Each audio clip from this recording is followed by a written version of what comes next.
Warhammer x LOTM, The Black Emperor. By author Jiao Chao Mo. Chapter 51-75. Chapter 51 Ning Lu's Request. Kivier 2 was silent for a few seconds, then an electronic synthesized voice sounded. "This riot has been brewing for a long time," he said, inserting the mechanical tentacles behind his back into the cogitator interface, and the video screen above his head lit up. Lines of dense 0s and 1s, the language of technology, quickly scrolled across the screen, and an image appeared. Kamarovo Hive City, altar number 2. A strange man in a blue robe had his back neck split open, and a long, vulture-like neck grew out, with a sharp beak occasionally poking his bald head. He bowed and opened his mouth, and the bird's beak opened, simultaneously spewing blue flames that engulfed more than a dozen automatons. Altar number 2 has fallen, and the machine spirit is burning in the evil flames of the heretics. Ning Lu felt a trace of sadness in the sage's tone, and after a moment of thought, he realized that this was an emotion captured by subspace insight. Although it was difficult to find traces of flesh and blood within Kivior2's body, he still had a soul, and his cold logic was not absolute. He would still project emotions into the sea of souls. The sage's tone shifted, full of praise. The Lukbo and Tezvok under your control are the most responsive and effective hive cities in this riot. Not only did they suppress the mutant riot, but they even killed heretical cultists. Ning Lu had not yet received the report, and a smile appeared on his face upon hearing this. The screen changed, showing Thierry piercing an enemy with a sword. Open black lens bracket. My judgment was quite good. The leaders of the mutant riot were clearly followers of Tzeentch, and they had received blessings from the Lord of Change. Howard and Thierry actually dealt with them. His sword strike demonstrated that his understanding of Osborvia had reached a new level, and he had also found the true meaning of playing the warrior. Their performance makes my next words more convincing. Close black lens bracket. Ning Lu then said, the riot instigated by the heretical cultists has caused immense damage to Vostronia. I can end all of this quickly, and I need the support of the omniscious servants. Kivier 2's logic engine module began to operate rapidly. Ning Lu boarding alien warships, securing victory. He purged the aliens in the sea cradle. His combat power is like a divine machine. I am willing to provide you with all support. The ecclesiarchy can be mobilized at your command. No, Ning Lu shook his head. I need the support of the ecclesiarchy, but what I need more is for the omniscious servants to acknowledge my legitimate rule over Vostronia. What? Kivior2 asked in surprise, his anger blazing in the sea of souls. The order of Vostronia has continued for thousands of years. The god of all machines will never allow you to overthrow Vostronia. Does the existing order truly unleash Vostronia's full potential? Ning Lu's extraordinary eloquence caused the sage and others to ponder. The measures I previously adopted significantly improved the efficiency and productivity of the Handman Sea Dome in a short period, and Howard Fend also proved the replicability of this system. With me as king, ruling Vostronia, this world will enter an era of prosperity. He did not reveal all his inner thoughts. The Vostronia he wanted was more than just this. Although he had not conducted a census, he knew that Vostronia's total population had always been around 1 billion people. This was too small, and the low population was also an important reason why Vostronia was classified as an industrial world rather than a hive city world. A census was once conducted in the Terraziol hive city of Necromunda, and the upper nest alone had 1 billion people, comparable to Vostronia's total population. Hive cities have a pyramid structure, and the middle nest, lower nest, and bottom nest populations would only be larger. There are many such hive cities as Terraziol on Necromunda. Although the population of hive cities in the solar star region is generally higher than in other star regions, Vostronia's 1 billion people were still too few to bear the heavy responsibility of being the core world of Ning Lu's future nation. Ning Lu wanted to carry out a series of reforms in Vostronia and establish a capital world for a future nation with immense development potential. Rosicky and Wojciech exchanged glances. Only then did they realize that the titles Ning Lu used when signing the agreement, At that time, he had expressed much of his ambition through the change in titles. They both looked at the sage simultaneously. Would Kivior accept? They thought not. Kivior II's mechanical tentacles on the right side of his back inserted into the cogitator's interface, using the highest authority of the omniscious servants in Vostronia to access data from the 4 altars controlled by Ning Lu, especially Tezvok. His logic engine module ran at high speed, performing calculations and deductions. Open black lens bracket logic validation passed. He has the ability to significantly improve work efficiency. Close black lens bracket. The Sage's logic engine performed a game theory analysis, and after dozens of seconds, the synthesized sound array sounded once more. The Omniscia has made agreements with the kings, and your proposal has been rejected.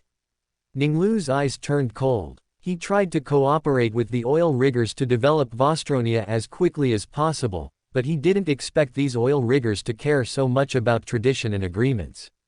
Since that's the case, I can only create a fait accompli and force them to accept. If they ultimately don't compromise, I can only slightly relax the selection criteria for the perfector.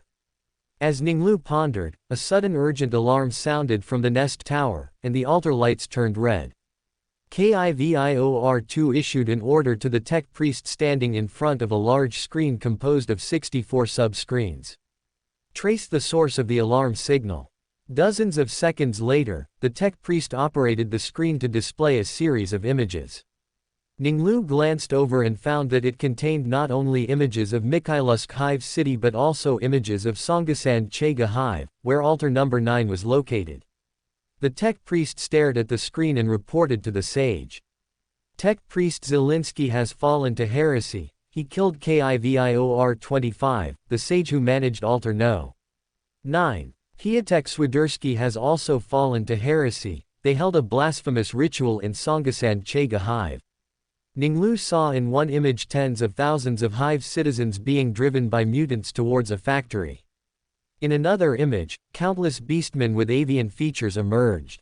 Fiendhorn beast. Ning Lu knew that some people had long been corrupted by Tzeentch and turned into Fiendhorn beasts, but most were captured and then forcibly transformed to please the changer of ways.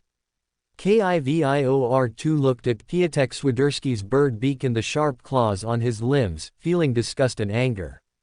Pietek has betrayed the faith of the Omniscia. He is a blasphemous heretic.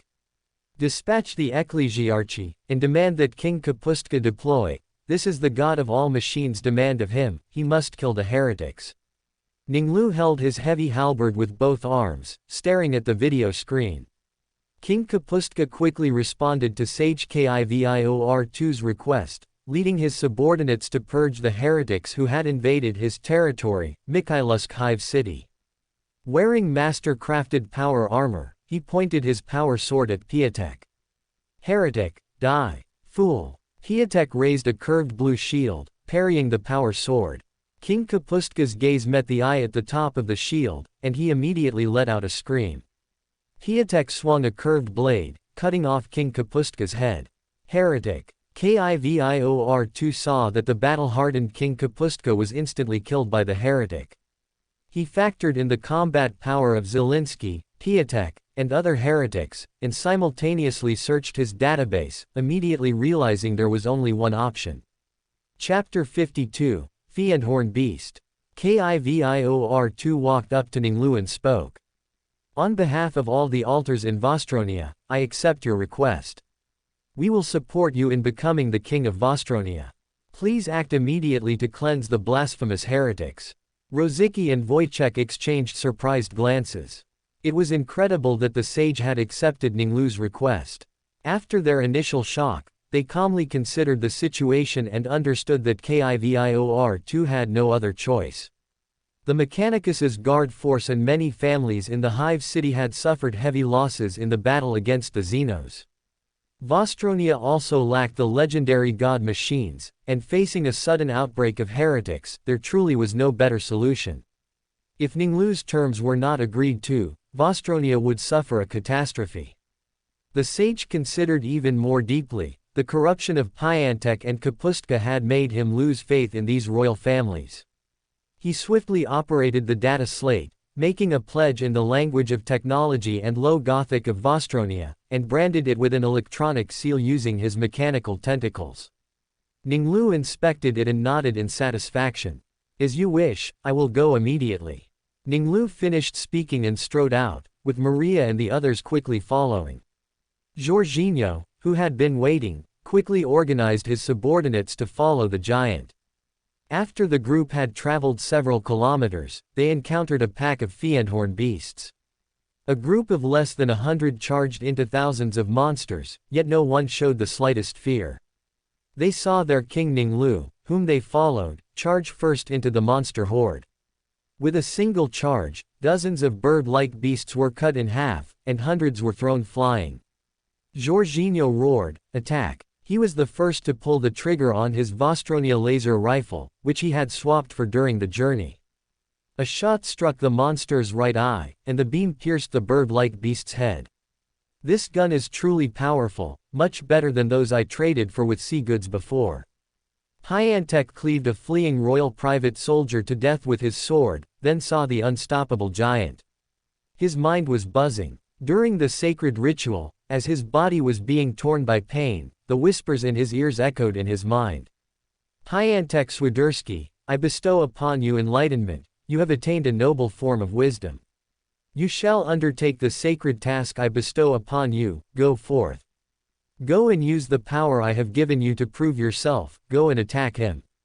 The figure that the god of wisdom had shown him overlapped with the giant's figure. Hyantech's body trembled as he recalled the words of the god of wisdom. With the sharp blade in your hand, cut through his skin and make him bleed. Make him bleed, and you shall ascend, serving by my side forever. Hyantech's eyes gleamed. He felt the call of the god of wisdom, felt the favor of destiny. Zelensky's earlier words to them echoed in his mind.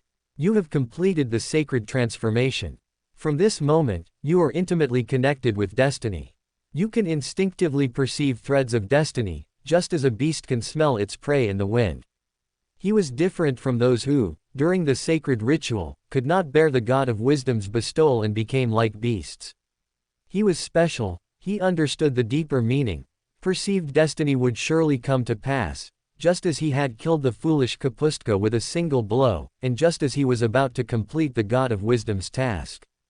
Zelensky let out a sharp howl and charged towards Ning Lu. At the same moment, Zelensky also noticed the colossal Ning Lu, seeing him slaughtering the Fiendhorn beasts he had sacrificed to the god of wisdom and created through the transformation ritual, as if sweeping away trash. His eyes were deep, and he couldn't help but think. If I could command such a powerful creature, I would surely achieve enlightenment.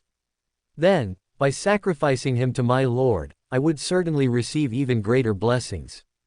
As Zelensky thought this, he immediately raised the staff in his hand, channeling the power bestowed by the god of wisdom. The surging, powerful energy lifted him, and the wings on his back spread, tearing through his blue robe. As Ning Lu swung his halberd, he felt a javelin-like consciousness shoot towards him. He sneered. A gene seed Primarch's will was already far beyond that of mortals, and both the lawyer and the barbarian had successively strengthened him. His will could be said to be as firm as a rock, yet someone dared to launch a psychic attack against him. Ning Lu followed the mental impulse and saw Zelensky in midair.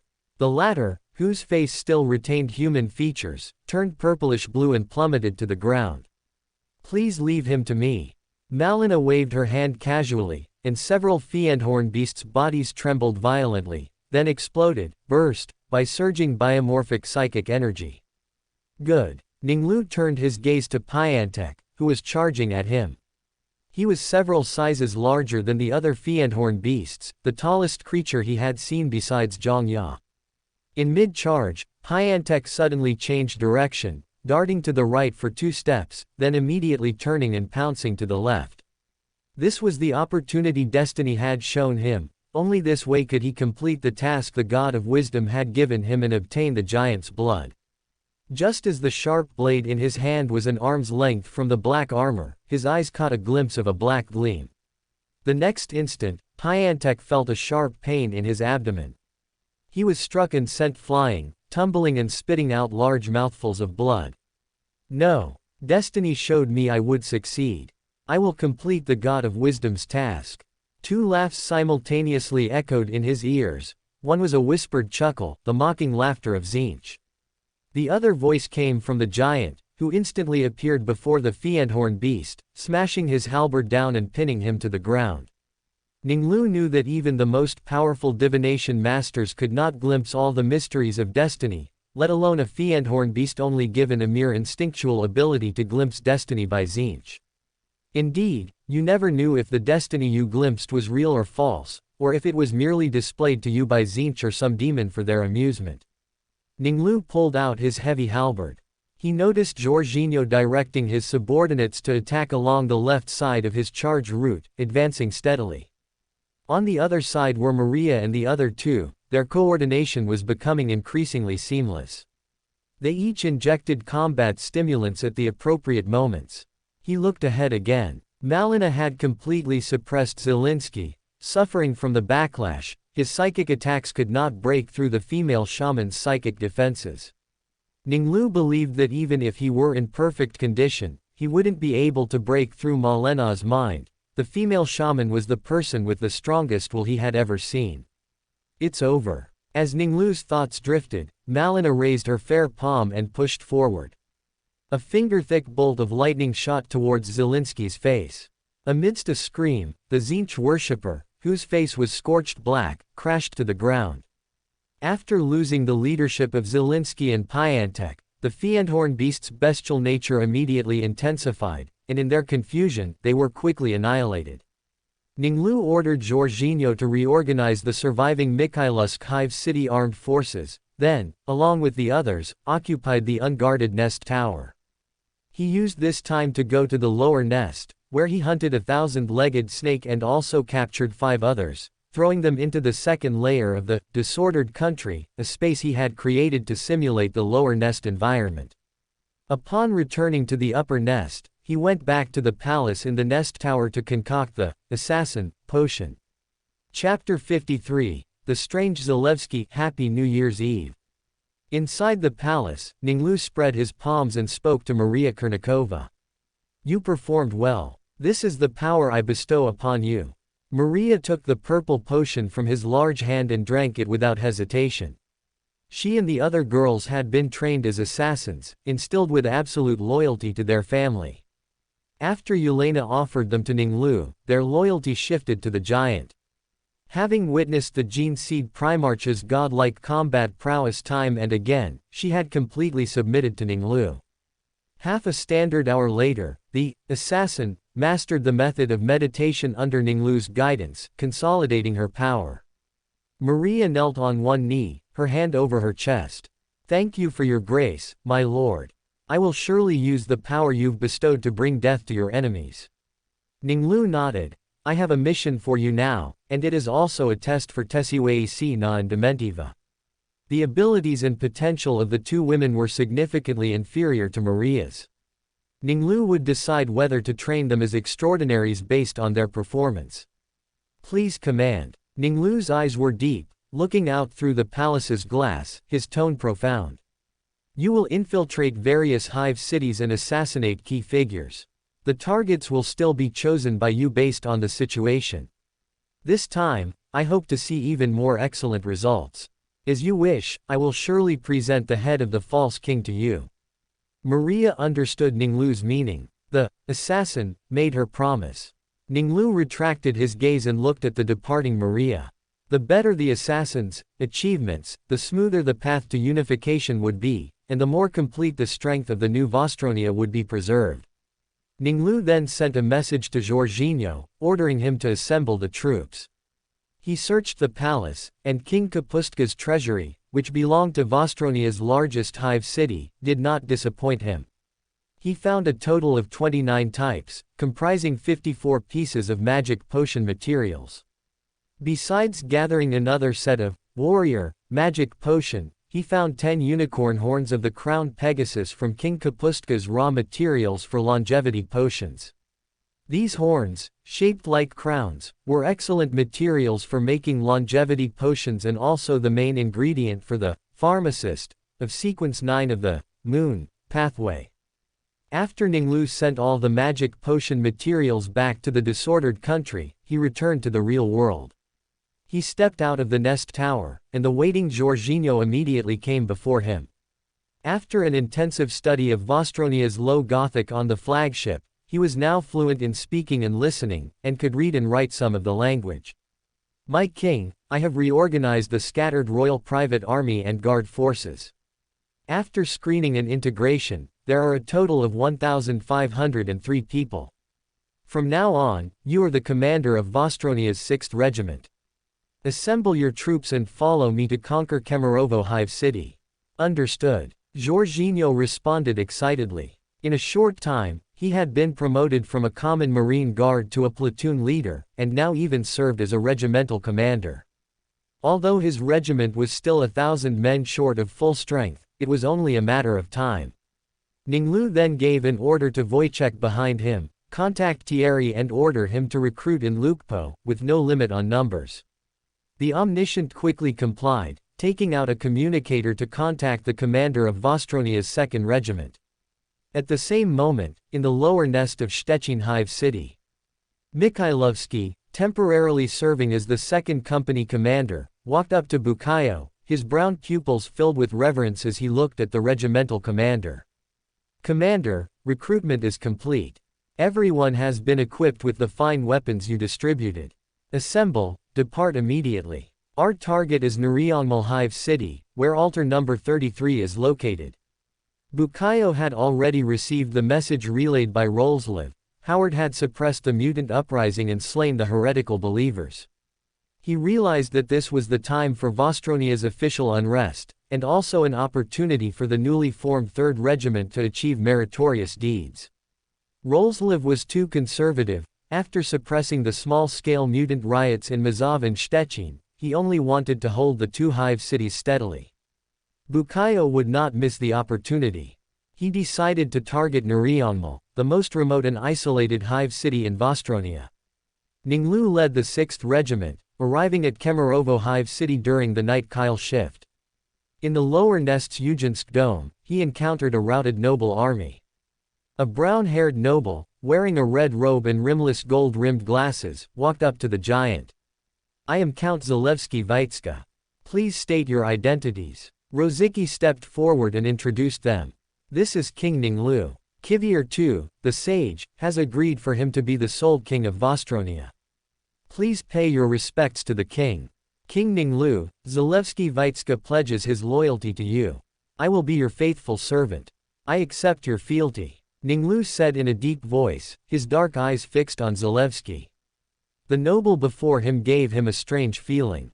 In Subspace Insight, his emotions initially showed the terror of surviving a disaster, and when he heard Rosicki's words, there were also appropriate reactions of shock and contemplation. But the Gene Seed Primarch's intuition told him Zalewski was somewhat strange. My intuition is never wrong. This Zalewski has some kind of secret. Ning Lu noted it internally, showing no outward sign. He led his team onto the train, heading for the upper nest. The rail train was much slower than the maglev train, and it took 4 standard hours for the team to reach the upper nest. After unifying Vostronia, maglev trains should be installed in all hive cities and on future flagships, which will greatly improve transportation efficiency. As Ning Lu led his team into the upper nest, he found that it had already descended into madness.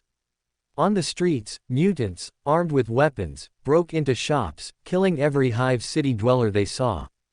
Their mouths were stuffed with blood-mixed food, and they let out maniacal laughter. Attack! After Ning Lu issued the command, he charged first. He was like a galloping cavalryman, repeatedly charging into and out of the mutant crowd before his subordinates could catch up. Once Ning Lu saw that Jorginho was commanding effectively, he shifted his attention to the Vitska family's private army.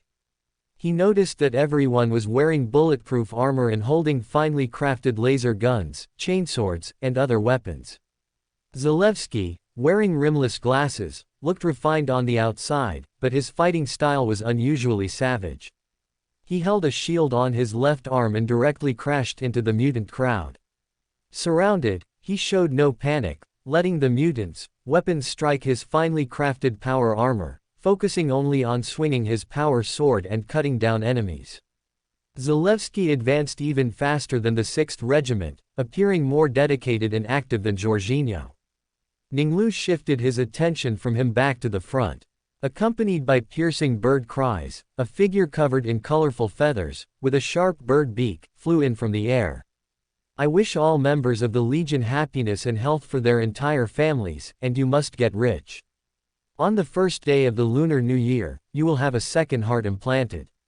On the second day, your bones and muscles will be strengthened. On the third day, your blood organs will be remade. On the fourth day, you will have the Laraman's organ implanted. On the fifth day, you will have neural nodes implanted. On the sixth day, you will have a preomner and a genter implanted. On the seventh day, you will have multiple lungs, third lung, implanted. On the eighth day, you will obtain the oculobe and Lehman's ear, making your hearing and sight keen. On the ninth day, you will have the Susan membrane implanted.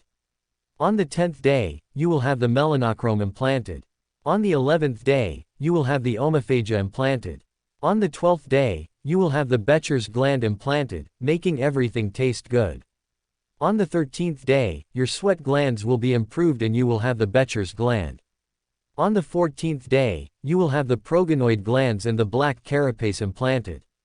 On the 15th day, you will cross the Rubicon Primaris and become a Primaris Marine. Chapter 54. My perfect plan was ruined by you as soon as it began. Happy New Year's Eve. The Tzeentch worshipper saw the giant in the crowd, and the vulture head on the back of his neck instantly stood up, letting out an excited cry. Thousands of shouts immediately echoed in his mind. Unleash your flames and burn him to ashes. Quick! Release the flames, melt him. Quote.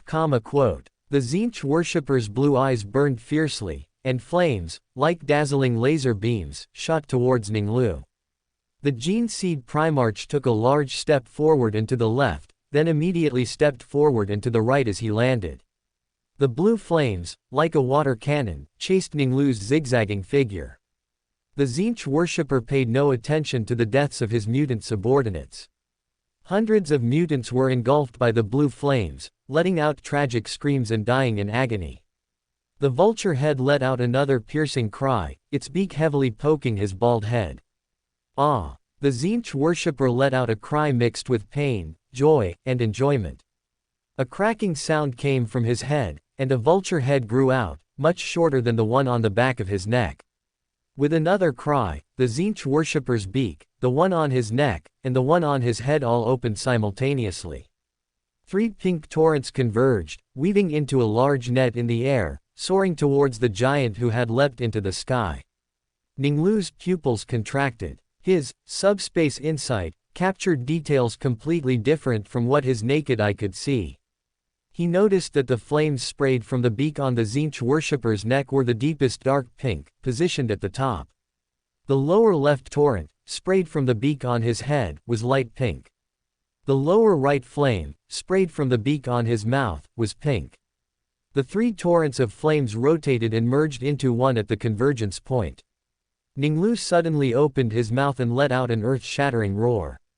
Within nearly 100 meters, dozens of mutants stumbled and fell. Jorginho's 6th Regiment was the furthest away, but they also felt the dull roar reverberating in their ears. Malena's body swayed, then quickly returned to normal. She saw a warrior from the 6th Regiment, who had charged into the mutants, fall into a daze from Ning Lu's roar and get slashed on the shoulder by a mutant. She raised her hand, and biokinetic psionic energy shot towards the warrior. The warrior's shoulder recovered at a visible rate. He roared and swung his sword, killing the stunned mutant.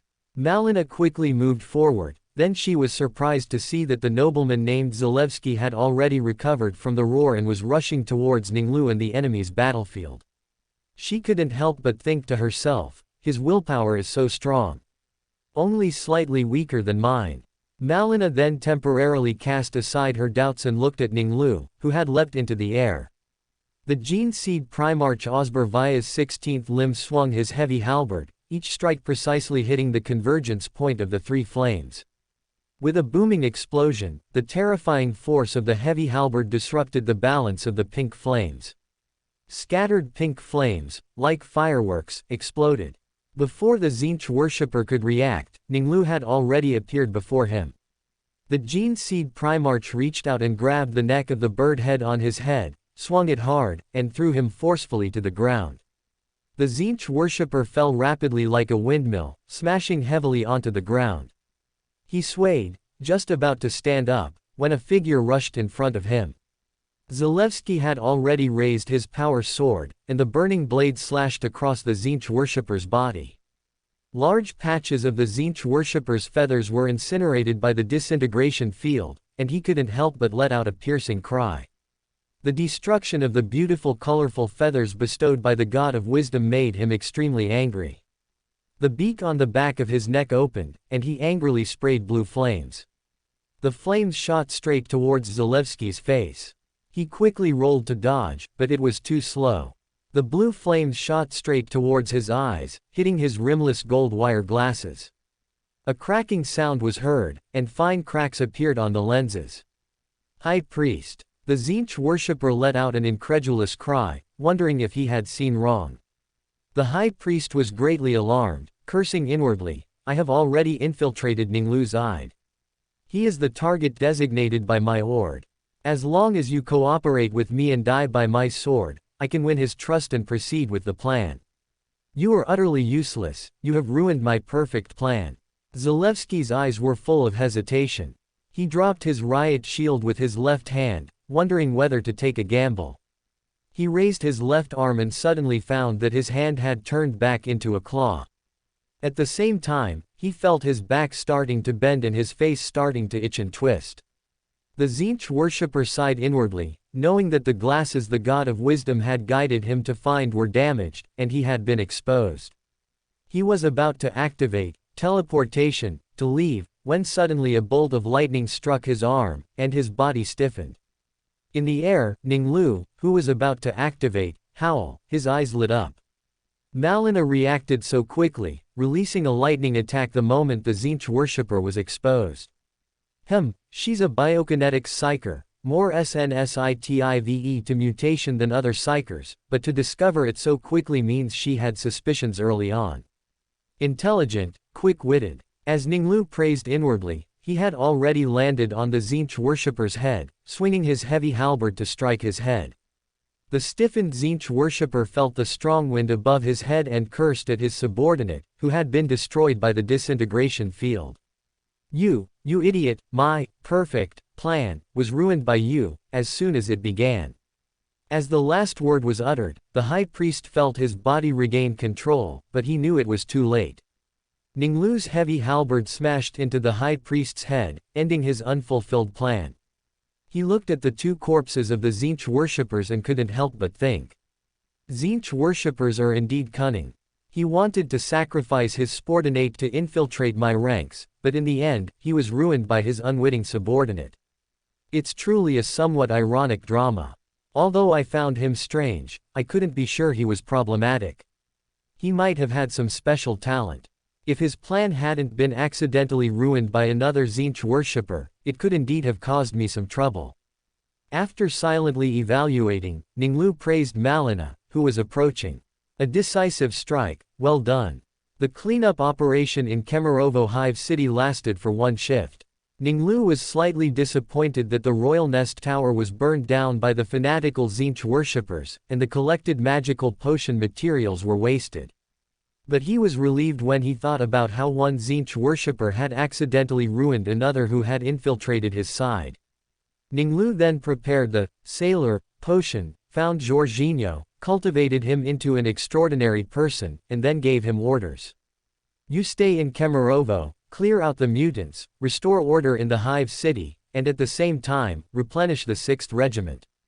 Afterward, Ning Lu left Kamarovo with Malina, Rozicki, and others to rendezvous with Thierry.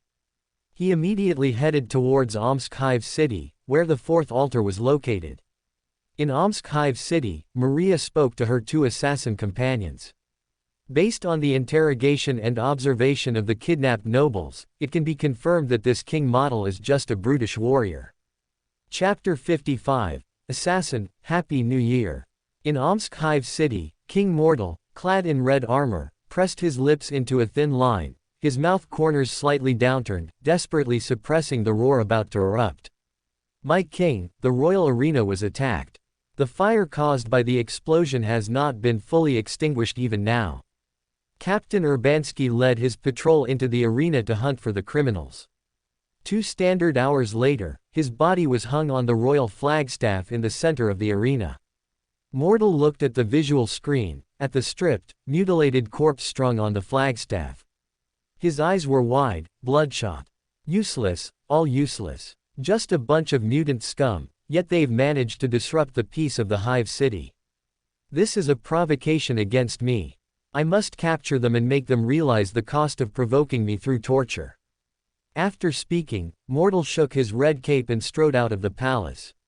Boarding his steel battle chariot, the engine roared as he sped towards his arena. 2 blocks from the arena, Maria Kurnikova, perched on a water tower, wiped her scimitar with a tube of machine oil and a yellow silk cloth. The water tower closest to the arena had been destroyed by her, which would significantly reduce the efficiency of the fire brigade. It would not be restored for at least 1 work cycle. And that false king had no patience to wait that long. She walked to the iron gate, swiping a found identification key on the recognition cogitator next to it. With a drip, the gate opened. Maria stepped out of the iron gate, standing in the howling cold wind.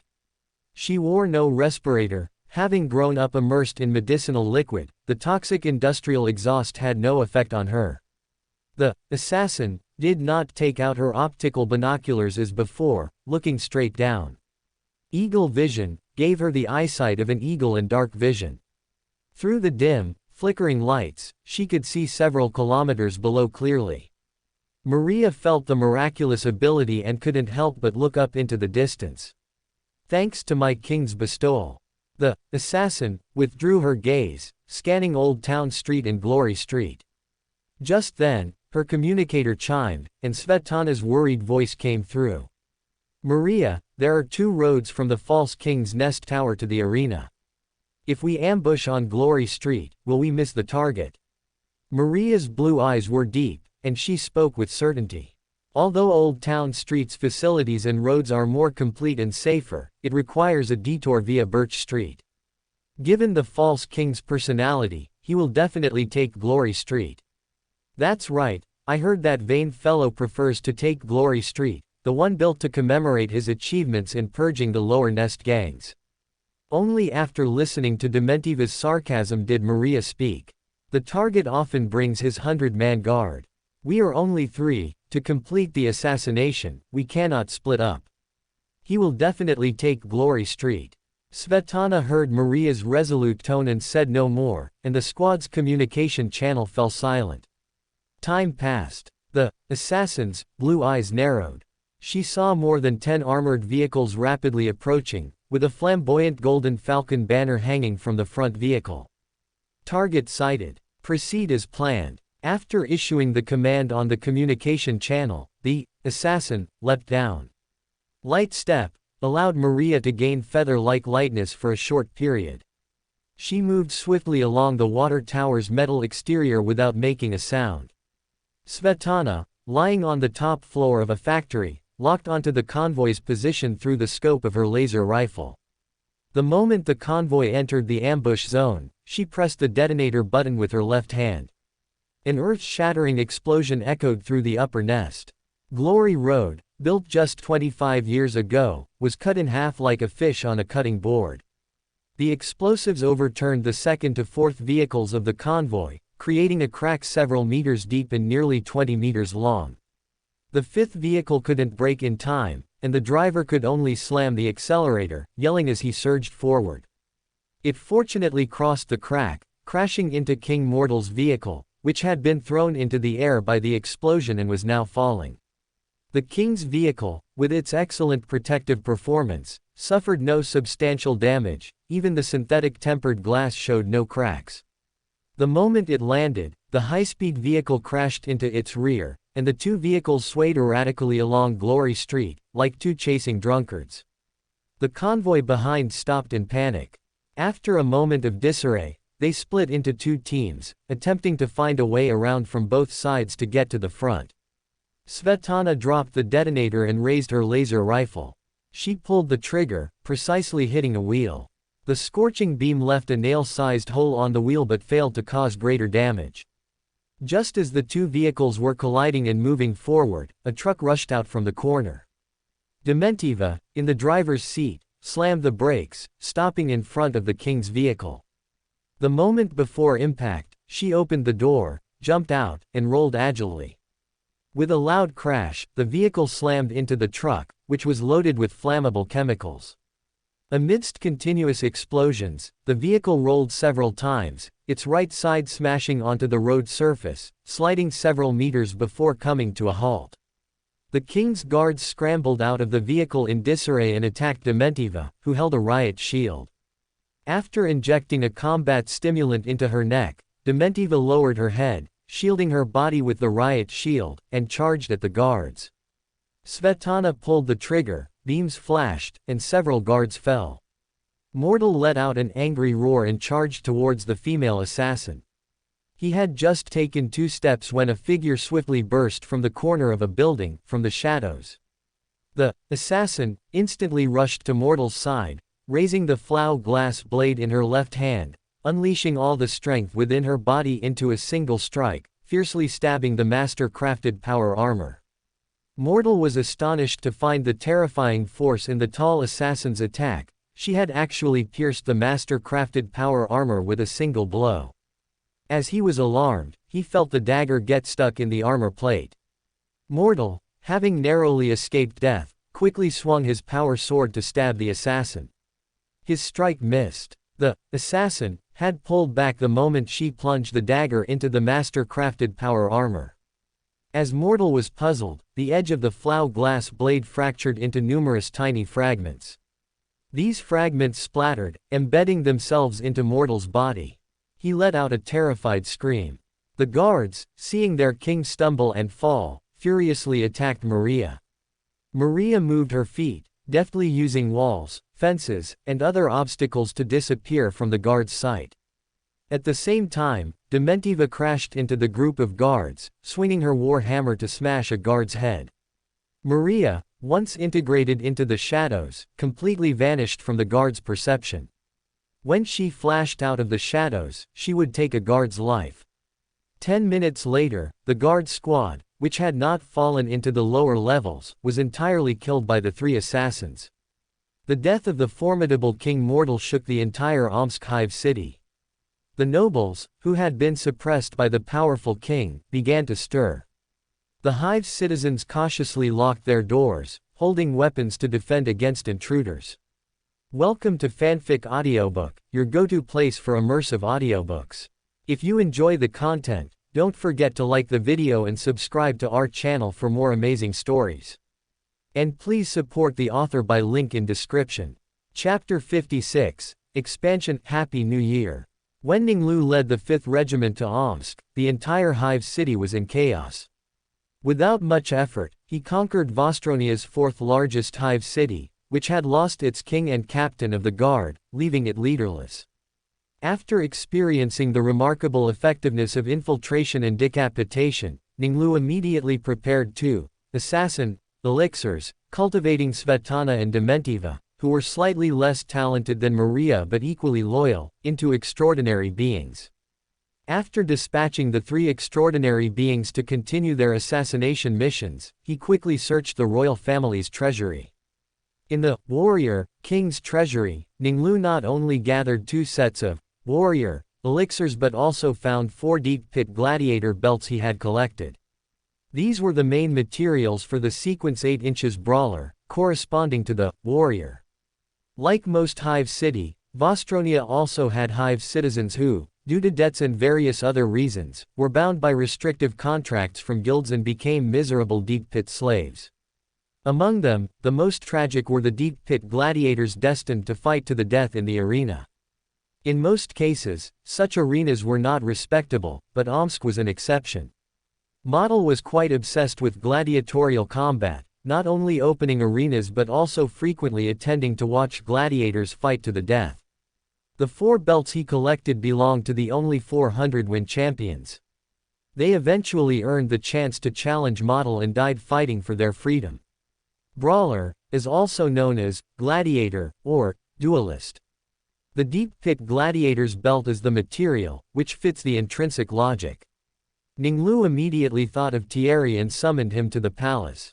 The golden-haired noble, upon arriving before him, immediately gave a brief report. My king, the 5th Regiment did not suffer severe losses in the previous battle, with only 142 casualties. Ning Lu nodded slightly and praised him. You performed well previously. During my absence, you trained the 5th Regiment very well, improving its combat effectiveness and coordination. You also slew heretical believers and defended Loophole City. Upon hearing this, Thierry felt proud and excited. His efforts had been recognized by the king, and a smile involuntarily appeared on his face. His emotions stirred, but he did not get carried away, stating earnestly, I did not fail you. Ning Lu nodded in satisfaction again, his deep eyes fixed on the warrior, observing the warrior before him using subspace insight and psychic vision.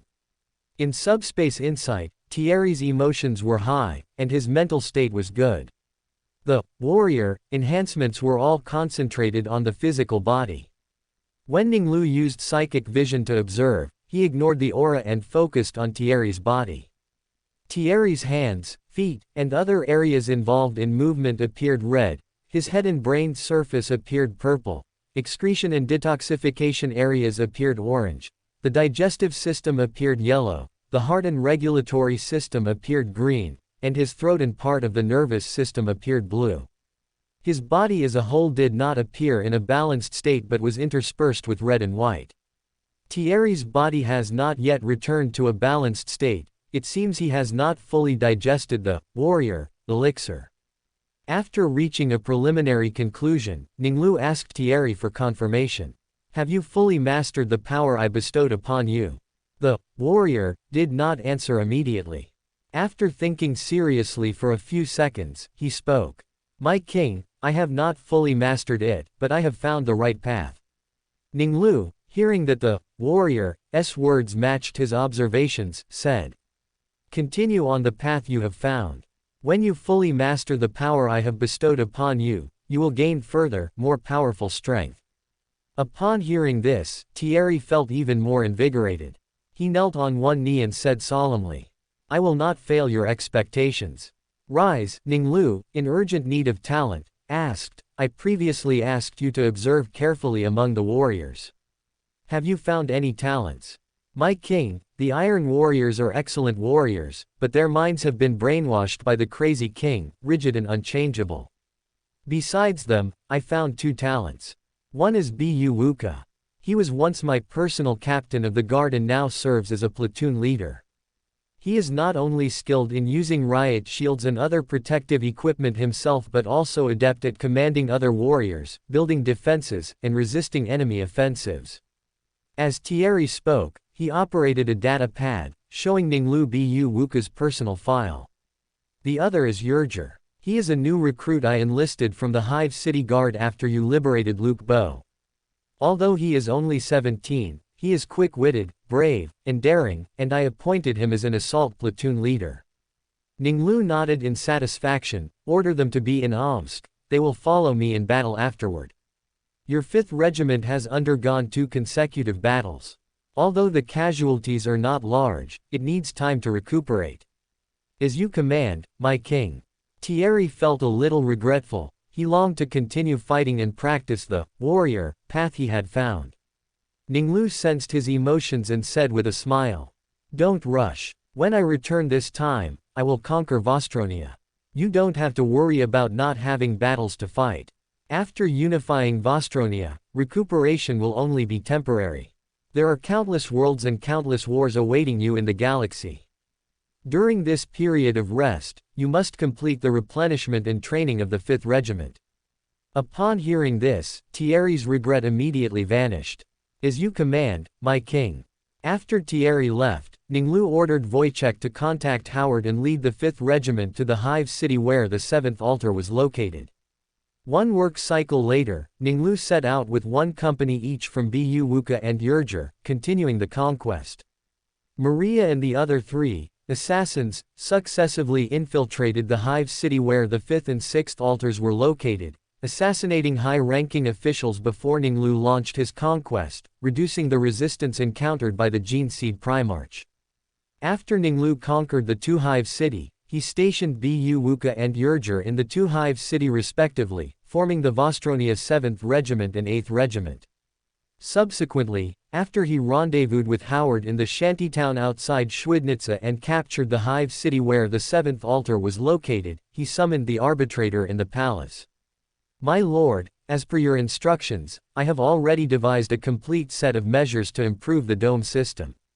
My lord is wise. When the enthusiasm of the lower nest workers is mobilized, production efficiency will greatly increase, and the hive city will also be more stable.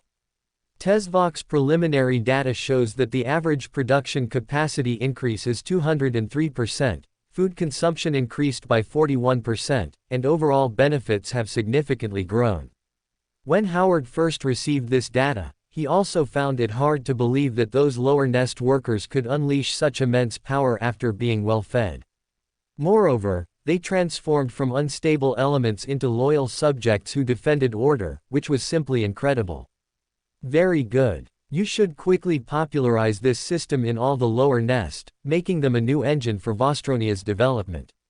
Ning Lu observed Howard using subspace insight and psychic vision, finding that his condition was good in all aspects, so he asked, "How well have you mastered the power I bestowed upon you?" Chapter 57 Flao's Data Crystal. Howard pondered for over 10 seconds, especially recalling the moment the Inquisitor died.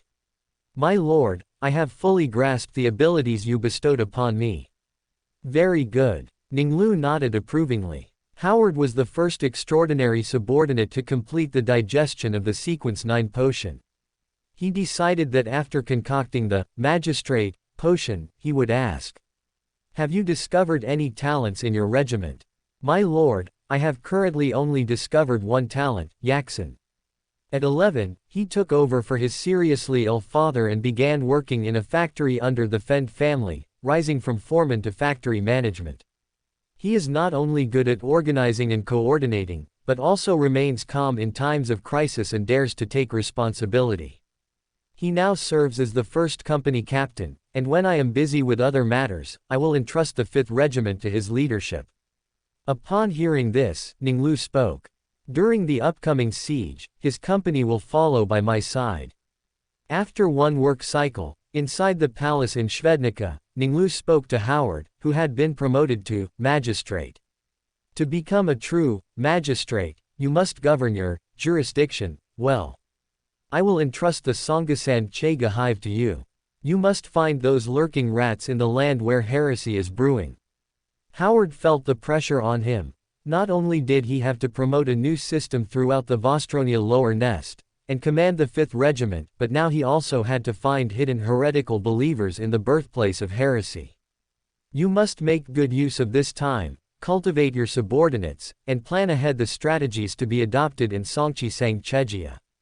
Ning Lu sensed Howard's pressure and spoke to encourage his most favored subordinate. "I am entrusting all these tasks to you because I trust your abilities. Do not disappoint me. As you command, my lord." Upon hearing this, Howard also understood Ning Lu's high regard for him. The trust made him feel full of power, and he responded with full confidence. "Order Yaksen to stay and form the 9th Regiment." As soon as Howard left, Ning Lu received a communication from Wojciech Belik. "My king, regarding the data crystal you entrusted to me, I wish to report on the research progress. I am in the palace. Come immediately." A moment later, the Omniscient, holding the data crystal, came before Ning Lu and bowed. "My king, I have deciphered this data crystal and found that patterns and symbols account for 96.69% of the total data text. Therefore, I used symbolic and contextual analysis methods for interpretation. After this period of research, I have completed the deciphering of 19% of the content, confirming that this data crystal explores the mysteries of utilizing ether energy. I attempted further analysis, but since I lack talent in this area, my progress has remained at 29.19%. I believe continued research will not improve the research progress. Ning Lu knew that the omniscient and the entire pathway leaned more towards practical knowledge, with only a rough understanding of mysticism. Having Wojciech continue the research would only yield diminishing returns. Hand over all your research findings to me. After the data was transferred to Ning Lu's private data pad via a data cable, he took out another data crystal. This crystal contains some knowledge about ether cannons, and I have already deciphered 36.25% of the data. You will continue to decipher it based on this. Once the Mechanicus has towed the Flow battlecruiser to Sopot, I will dispatch you to the shipyard to jointly research it according to the agreement. Sopot is a planet in the Vostronia star system. Although not a habitable planet, it contains mineral deposits, especially corundum, which is suitable for shipbuilding and is abundant. The Mechanicus adapted to local conditions and built a shipyard in Sopot for the manufacturing, repair, and upgrade of void ships. You must carefully observe every detail of the shipyard. After you return, you will be responsible for building our own shipyard. Void ships will be essential for interstellar travel for a considerable period, and Ning Lu naturally would not rely entirely on the Mechanicus. If there is no suitable mining planet, one can be searched for. If there is no shipbuilding experience, then start with assault boats. As you command, my king, I will not disappoint you. After Wojciech left, Ning Lu picked up his communicator and sent a message to Malina Scala. Come to the palace to see me. After more than 10 seconds, Malina's magnetic voice came through. It's my first time using a communicator, so it took me a while to figure it out, the female shaman explained, then continued, I'll be right there. 3 standard minutes later, the tall and voluptuous Malina entered the palace, staff in hand. She saw over 10 staffs placed beside Ning Lu. Your staff is for psionic. Ning Lu paused, unable to recall the term the Sicilians used. I think you mean this kind of energy. Malina said, extending her fair arm, and a fist-sized ball of electricity condensed in her palm. Exactly. These 10 staffs on the table all come from the Flow. They are quite skilled in this area. Thank you for your generosity. After Malina finished speaking, she flicked her hand slightly, and the electric ball disappeared. Then she walked to the long table and reached out to choose. Ning Lu nodded inwardly. Malina, just as he thought, did not reject the opportunity to enhance her strength due to her hatred for the invading Xenos. He quietly watched the female shaman, pouring psionic energy into each staff one by one, and carefully experiencing the resonance produced by the staff to determine the most suitable one for her. After testing all of them, Malina selected one staff with a ruby inlaid at the top and a silver shaft. I'll take this one. Thank you for your gift. Malina bowed and thanked him again. Ning Lu nodded slightly. If I'm not mistaken, in terms of psionic abilities, you are most skilled in precognition and manipulating biological energy. He knew that not only did psychers have different talents, but most of them also excelled in different fields. Even the Thousand Sons, with their superhuman bodies, were divided into 5 major schools. Malena's use of biopsionic spells clearly indicated her proficiency in this area. Her performance earlier in the Sea Cradle, and her recent discovery of Tzeentch cultists, must have relied on more than just her understanding of flesh and blood bodies. You indeed have discerning eyes. I can occasionally foresee fragments of the future, but it's difficult to control. Ning Lu nodded. He knew that precognitive psychers relied more on talent and were more passive compared to other types of psychers. Dreams, flickering visions, whispers from the warp. Malina lived on an island, and that Sea Mother was merely a divine being born of worship, incapable of teaching her the mysteries of precognition. Ning Lu spread his palm. The Flow call psionic energy, ether energy, and their ether masters are most skilled in precognition. This data crystal records their knowledge and understanding in this field, which should be of some help to you. Malina took the data crystal, saying with a beaming smile, "Thank you for your gift." After a work cycle of rest, Ning Lu led the 5th Regiment to conquer the hive cities where the 8th and 9th altars were located. Inside the Songasan Chega Palace, Ning Lu listened to Howard's reported plan, nodded his approval, and then the magistrate bowed and left to begin governing his jurisdiction. Subsequently, he turned his gaze to Father Rosicky, who had requested an audience. Chapter 58, First Mind Reading. Ning Lu perceived Rosicky's emotional fluctuations, a tangled mess, through his subspace insight. What is it? The tech priest hesitated no longer upon hearing this. He knelt on one knee, speaking in the manner of the Vostronia people. Rosicky Czech pledges his loyalty to King Ning Lu. Ning Lu did not immediately accept. He attempted to read Rosicky's mind, using the psychic spell he had learned from the data crystal. His consciousness, like an inconspicuous insect, spread towards the tech priest, while simultaneously posing a difficult question to him, making him focus on how to answer. Why do you suddenly pledge allegiance to me? Ning Lu's consciousness spread towards Rosicky. Relying on subspace insight, he successfully found the door to the mind at the center of the tech priest's emotional vortex. The tech priest's mental door was slightly different from what he had expected. It wasn't a completely iron gray, steel door composed solely of cold, mechanical logic. Upon it were colorful desires, and even the deep red of pulsating ambition. After Ning Lu's consciousness hovered for a moment, a part of his consciousness, like a snail's antenna, extended from the insect's head, tentatively trying to penetrate the area of the colorful door with sound. As the antenna touched Rosicky's mental door, Ning Lu's eyes noticed the tech priest's slight frown. He realized that Rosicky's senses were more acute than he had imagined. Considering it was his first time mind reading and his technique was not yet proficient, he decided to abandon the attempt to penetrate the mind and chose an easier area. My king, the Czech family and the Fender family have been on good terms for generations. Howard and I have known each other for a long time. He often praises you and asked me to pledge allegiance to you with him. Ning Lu's consciousness withdrew from Rosicky's mind and spread towards the tech priest's brain. Compared to the sensitive mind, the brain is an easier area to penetrate. Most people's minds, compared to their thought-filled brains, are much purer. A drop of water seeping in is like a drop of water on a calm lake, causing continuous ripples. A drop of water seeping into the brain, however, is like merging with a tide, less likely to attract the owner's attention. During the time I have followed you, I have personally witnessed the many miracles you have accomplished, boarding Xeno's warships, conquering the sea cradle. I have never heard of anyone who could achieve such feats as you. Ning Lu's consciousness seeped into Rosicky's brain, discovering countless arrows of different colors and sizes swiftly darting through it. The Flow Ether master of the psychic system believed that in a creature's thoughts, one idea always dominated at any given moment. This dominant thought was the subject's primary thought at that moment, their consciously recognized main idea. Other complex thoughts were secondary ideas influenced by various factors.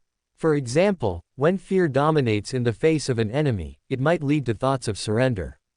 When fear does not dominate, being suppressed by reason or courage, the subject might not be aware of it, and it might not have an effect, or it might cause muscles to instinctively tense, or stimulate adrenaline secretion. After Ning Lu's consciousness seeped into Rosicky's brain, he immediately locked onto the thickest arrow soaring, in the air. It was multicolored, flying back and forth within the tech priest's brain. His consciousness, like an arrow, flew ahead to its flight path just as the multicolored arrow turned back. The moment the arrow swept past, his consciousness latched onto it from the side. Ning Lu instantly understood Rosicky's thoughts. Open black lens bracket within the Mechanicus, the highest I can become as a sage, and that would still take at least 56 years. This is the most optimistic estimate based on my family and my mentor's status. If I pledge allegiance to King Ning Lu, the situation would be entirely different. It's certain that his ambition is vast, too great for the Vostronia star system to contain, and he only has one tech priest, Wojciech, under him. I have vast room for development. Close black lens bracket. After reading Rosicky's thoughts, Ning Lu understood. His consciousness retreated back into himself. The entire process's consumption would be immense for a novice psychic, but for a gene seed Primarch with a powerful consciousness, it only caused slight fatigue.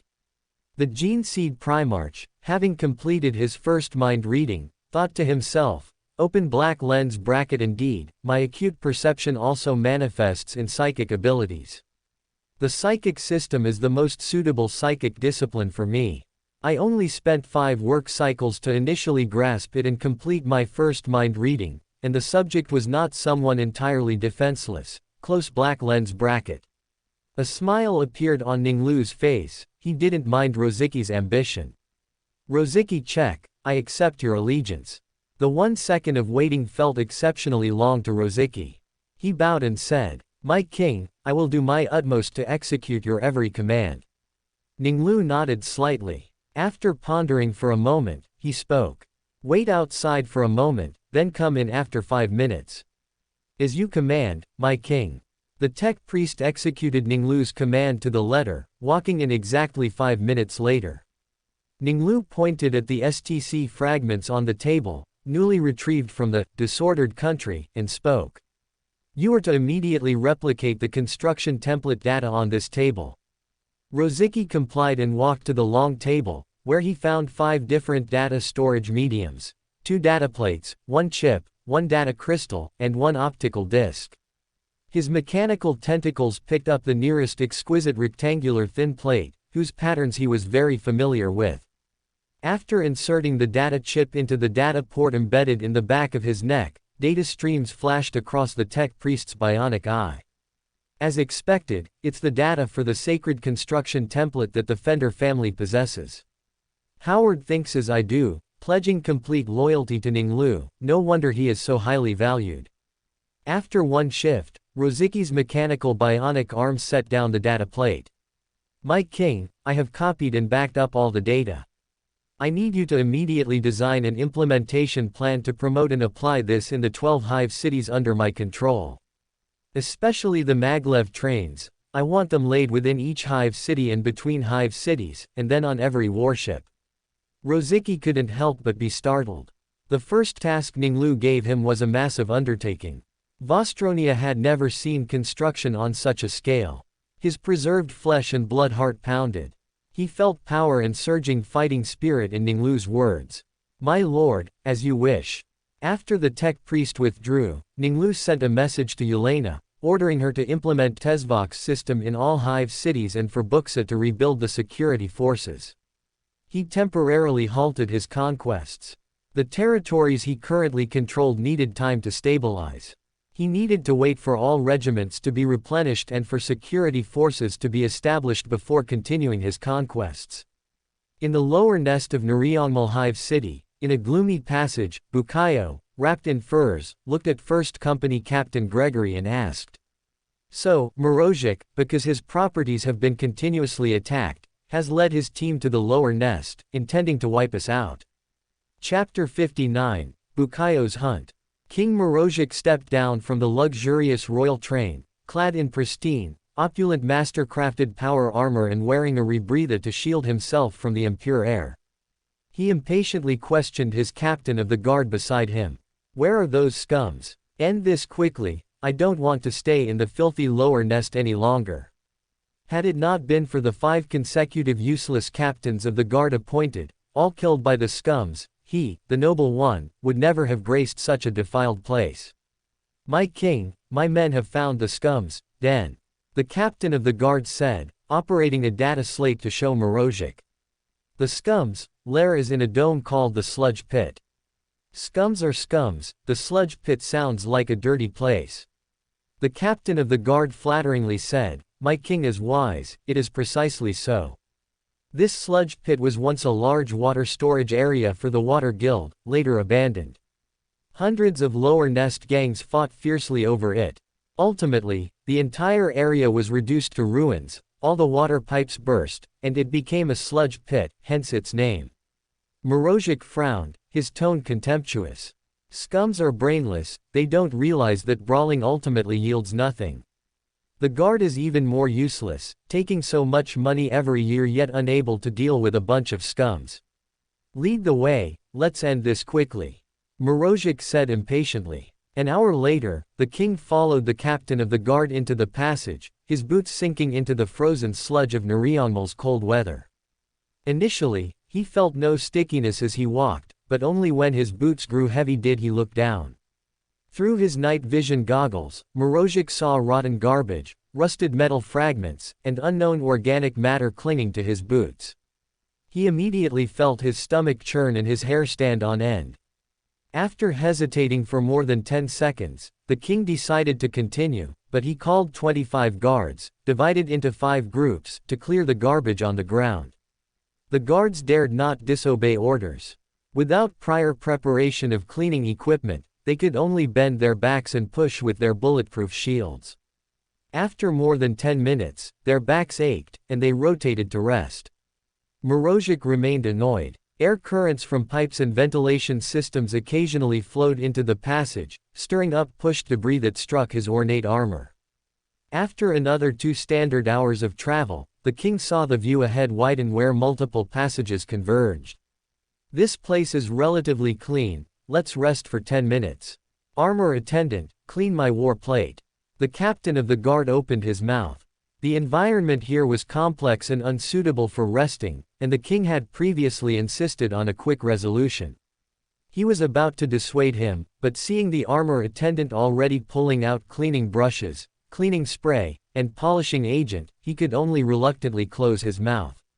The captain of the guard gripped his laser pistol tightly, scanning his surroundings vigilantly. His gaze swept over the abandoned maintenance platforms and scaffolding, and his pupils contracted. There seemed to be a shadow of something in his line of sight. It didn't look like an adult, but rather some kind of lower nest animal. Just as he was about to send his subordinates to check, a beam of light suddenly shot from the suspended building debris, precisely striking him between the eyes, penetrating his filtered mask. Bukayo saw the captain of the guard shot dead by his own hand and knew the battle was decided. According to intelligence, the opulent, gleaming false king was not an excellent commander. His attack was the signal for the 3rd Regiment to launch its assault. As the words, "There's an ambush," lingered in the throat of the fallen captain of the guard, and as the guards, exhausted physically and mentally by the king's various demands along the way, hadn't reacted, dozens of beams of light shot out from the abandoned maintenance platforms and scaffolding. Caught off guard, the king's guard lost more than 20 men in the first wave of attack. Only then did the guards hastily counterattack, raising their guns and firing. But the still growing warriors of the 3rd Regiment now had an advantage. They were shorter, allowing them to hide behind lower obstacles. Their bodies were narrower, exposing a smaller target area. During the shootout, the guard found it difficult to hit the enemy, while those slender children, from an elevated position, used their superior weapons to shoot down those with nowhere to hide. Bukayo's selection process also made them more adaptable to fighting in complex environments, whereas the king's guard was entering the lower nest for the first time. Without a commander, they scattered and fled. When attacked, Mirage was startled. He recoiled, hiding behind his attendant. But clad in master-crafted power armor and thick furs, he was the most conspicuous, quickly drawing a platoon's worth of fire. With thudding sounds, Mirage watched in horror as his attendants fell. Dozens of laser beams sliced through the air, emitting a sharp hum. The moment they struck the power armor, they erupted in blinding, incandescent white light. Mirage thought, "I'm going to die," and closed his eyes, still feeling the flickering light. After a few seconds, he realized he wasn't dead, and then suddenly remembered he was wearing his ancestral master-crafted power armor. Mirage grinned savagely, raising his heavy logging gun and sweeping fire upwards. Bukayo noticed several warriors from the 4th rank had fallen. Unwilling to sacrifice his subordinates' lives, he issued a retreat order. The enemy had entered the dim environment of the lower nest, they were prey in his territory. He had ample time to toy with this false king. "You useless scums, follow me." Having repelled the enemy's attack, Mirage's confidence soared. He strode forward, leading the guard in a continued assault. Over the next hour, the king defeated the enemy repeatedly, his confidence growing with each victory. Indeed, no one can withstand the wise and mighty King Mirage. The Sleepless watched as fewer and fewer guards remained around the prey, and under his command, the master-crafted power armor's legs had been focused upon, now showing several cracks. The sleepless raised his laser rifle. The dim light did not impair his vision. He pulled the trigger, accurately hitting a visible crack on the false king's right calf. With a bang, Mirage stumbled and fell. In excruciating pain, he clutched his leg and wailed miserably. Bukayo, having lost 104 warriors, launched an attack on the upper nest after a recruitment drive in the lower nest. He intended to present the Nurionmal hive city to Ning Lu. Ning Lu, leading the 1st Regiment and having conquered 2 hive cities, unexpectedly received a communication from Bukayo. His regiment had captured the northernmost Nurionmal hive city. Ning Lu then left the 1st Regiment to replenish its ranks and led Malina and others to Nurionmal. He was somewhat surprised to see that the 3rd Regiment was composed entirely of youths. Bukayo had actually led them to conquer a hive city. After listening to Bukayo's briefing, Ning Lu learned that the youths had captured the hive city using tactics of harassment, luring the enemy, and guerrilla warfare, and couldn't help but praise him. Excellent tactical application, the Gene Seed Primarch thought of more. Your selection method can also be promoted. Those lower nest gang members unwilling to be workers can participate in the selection process, with projects tailored to each regiment's needs. My lord is wise. Bukayo praised Ning Lu, then continued. My lord, I also have a gift to offer you. Chapter 60, Unifying Vastronia. Ning Lu saw teams of warriors from the 3rd Regiment carrying items before him. He glanced at them and saw lung spiders among them, as well as the auxiliary materials for sequence 9 inches monster, ice crystal butterflies. Bukayo pointed at these items and said earnestly, My lord, you are not interested in gold or similar things, but you seem very interested in special animals and rare items, just like when you asked me to find the largest lung spider, Black Widow. I specifically collected some and offered them to you. Some I found in the lower nest, and some I discovered in the false king's treasury. I don't know which one will be fortunate enough to catch your eye. As long as they are rare, they are left for you to personally choose. Upon hearing this, Ning Lu couldn't help but marvel at Bukayo's cleverness, only he thought of catering to his preferences by collecting these items. This is a good opportunity to establish a persona. It will become increasingly difficult for me to personally acquire potion materials in the future. If I have a reputation for liking rare things, then my actions will be much more convenient. Moreover, as the saying goes, when a superior has a preference, subordinates naturally cater to it. More subordinates and more Gene Seed Primarchs will offer things to me, and naturally, I will obtain more types and quantities of potion materials. Thinking of this, Ning Lu decided to clearly show his joy. He strode to a crystal cage, reached out his large hand, picked it up, and examined the butterfly with a body like ice crystals inside, laughing loudly as he said, Good, good, good. I am very satisfied. Seeing Ning Lu so happy, Bukayo secretly decided to collect more strange items in the future and offer them to the god he served. The commanders of the other regiments also learned of Ning Lu's only personal preference over the next few standard months. They all followed suit, and the types and quantities of potion materials Ning Lu possessed saw a significant increase. Especially hive city creatures like lung spiders, which could be found in every lower nest, were collectively hunted by all regiments. Ning Lu continued to transform the second real space of the disordered country. Relying on his superhuman memory, he replicated environments like sewage pits and pipes, completing the initial transformation of an area spanning 1 square kilometer.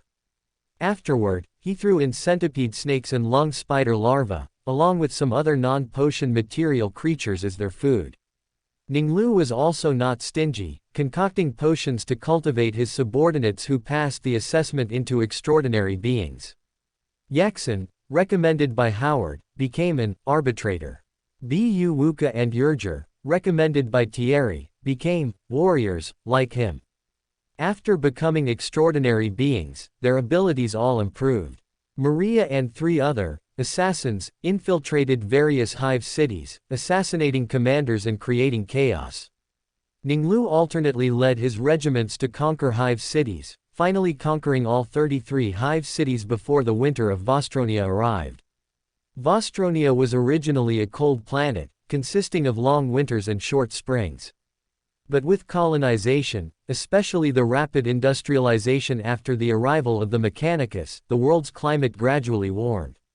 After thousands of years of change, the combined duration of spring, summer, and autumn had already surpassed that of winter. In the past century, Vostronia's average climate cycle was 104 work cycles for spring, 85 work cycles for summer, 139 work cycles for autumn, and 217 work cycles for winter. On the first work cycle of winter, a ceremony was held in the Grand Hall of Tetzverk Hive to formally inaugurate King Ning Lu of Vostronia. The Gene Seed Primarch sat on his throne, with 33 black long spears behind him, on which were strung 33 golden crowns of varying sizes and designs. These were all crowns previously worn by the kings of the various hive cities. 23 of their owners were personally slain by Ning Lu. Yelena Kurnikova, Vostronia's first cabinet prime minister, presided over the ceremony. She had discarded Vostronia's traditional red ceremonial gown and wore a black gown, which King Ning Lu preferred. She looked to her right, at the noble representatives from the 33 hive cities, and her peripheral vision swept over the representatives of the Mechanicus, Wise One Kaminsky and the tech priests from various altars. Finally, her gaze returned to the front. She knew that Howard and the other regimental representatives were Ning Lu's confidants. Yelena slowly began to speak, her voice solemn, carrying an undeniable authority. Respected noble sirs and ladies, distinguished guests of the Mechanicus. We are gathered here to witness a historic moment for Vostronia, the birth of a new era. For thousands of years, false kings usurped power and privatized the hive cities, leaving Vostronia stagnant and countless hive city residents suffering immensely. The invasion of Xenos cut off our food supply, and the riots of heretics left the hive cities in peril. Vostronia once teetered on the brink of destruction. Her tone abruptly shifted, and a fervent fire ignited in her voice. In this darkest hour, King Ning Lu descended from the heavens. He slew the false kings, drove out the Xenos, exterminated the heretics, and unified the fractured Vostronia. He reshaped order, brought hope. He is Vostronia's savior. He is Vostronia's king. Yelena turned sideways, facing Ning Lu and the nobles on the right, her voice resounding through the hall. Everyone, please offer your loyalty to the new king. After speaking, she turned directly to Ning Lu, and following Vostronia's most ancient etiquette, she knelt on one knee, her right hand over her chest, her voice firm and devout. I, Yelena Kurnikova, pledge my loyalty to King Ning Lu. Whatever my king commands, I shall obey, whatever my king desires, I shall fulfill. This oath, until death. The nobles and Howard's group also knelt on one knee. We pledge our loyalty to King Ning Lu.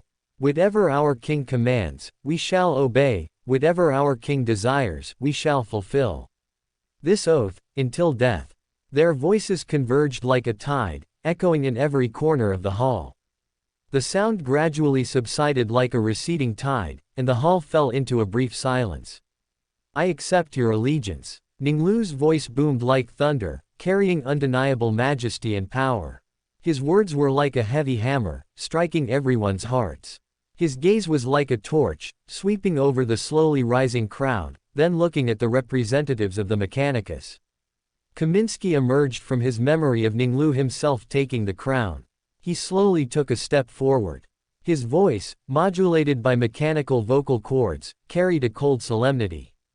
King Ning Lu. Kaminsky's voice was precise and powerful, like meshing gears. May the wisdom of the God of all machines guide your path, and may the glory of the Omniscient bless your rule. Your will shall drive the operation of Vostronia like sacred gears, your authority shall be eternal and imperishable like immortal machinery. He bowed slightly, and the red light in his mechanical bionic eye flickered. The Mechanicus members behind him echoed in unison, their voices perfectly synchronized, like precise mechanical resonance. May the God of all machines bless you. May the light of the Omniscient shine forever upon Vostronia. While the ceremony was taking place, in Mikhailovsk Hive City, all 29 living wise ones of Vostronia, excluding Kaminsky, gathered at altar number 1. Chapter 61, King Ning Lu's First Command. At altar 1, 29 sages, with KIVIOR2 at the center, had the language of technology surging through the room. The mechanical language, composed of 0s and 1s, contained all data about Ning Lu in the Vostronia star system, video footage from various Hive City cameras, and partial, incomplete scanned data. The sheer volume of data within the data ocean was so immense that tech priests who were not fully mechanized could not even process it, much less keep up with the sages' logic engines for further calculation and deduction. 11 minutes later, the data ocean receded, and the sages reached a consensus. Continue to support Ning Lu, report to Mars. KIVIOR2 sent a message to Sage KIVIOR15 in the language of technology. You are to immediately board a spaceship and return to Mars to report. During the night Kyle shift, as the banquet celebrating Ning Lu's ascension as King of Vostronia began, KIVIOR15 boarded a spaceship and set off towards the solar star region. During the day shift, when the banquet concluded, Ning Lu issued his first command as king. Every noble must have 11 children. Those who fail to do so within 30 years will lose their noble title. From the beginning of this work cycle, the necessary condition to become a noble is to have 11 children. Vostronia's population of approximately 1 billion was too small and needed to be significantly increased. Nobles had the means to raise children, so Ning Lu set a higher standard for them. Normal reproductive behavior would not increase the risk of Slaanesh corruption. What attracted the Dark Prince was extreme pleasure and perverse enjoyment. Upon hearing this, the nobles were all stunned. They had not expected the king's first command to be about stimulating childbirth. No one raised any objections. Although childbirth increased their financial burden and inheritance risk, these issues could be managed with adjustments to family regulations. The Water Guild, Prometheum Guild, and all other guild families are subject to the same standard. Those who fail to meet the requirements are not allowed to hold positions in the guilds. Guild families merely had a lower social status than nobles. Their wealth was not significantly different, at least not to the extent of affecting their ability to raise children. Every Hive City resident family must have at least 3 children, with the eldest son serving as a reservist, who can be replaced by other children with mutual consent. Those serving as lawyers must have at least 5 children. Ning Lu set standards according to the circumstances of each profession, detailing most professions in the upper nest. Ning Lu added flexibility based on the Vostronia eldest son's core system he remembered.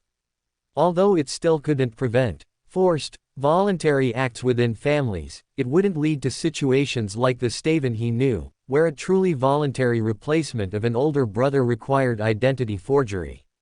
For families with more than 5 children, the living expenses of the children before adulthood will be borne by my personal finances. For families with 11 children, all except those serving in the military can work in my factories. To incentivize the Hive City residents to have children, Ning Lu naturally had to establish incentive measures, and thankfully, he controlled the sea cradle, giving him the ability to bear the costs. For residents of the lower nest, if they have 3 children, the parents can work in my factories, and the children's expenses will be borne by my finances. For families with more than 5 children, all except those serving as reservists can work in my factories.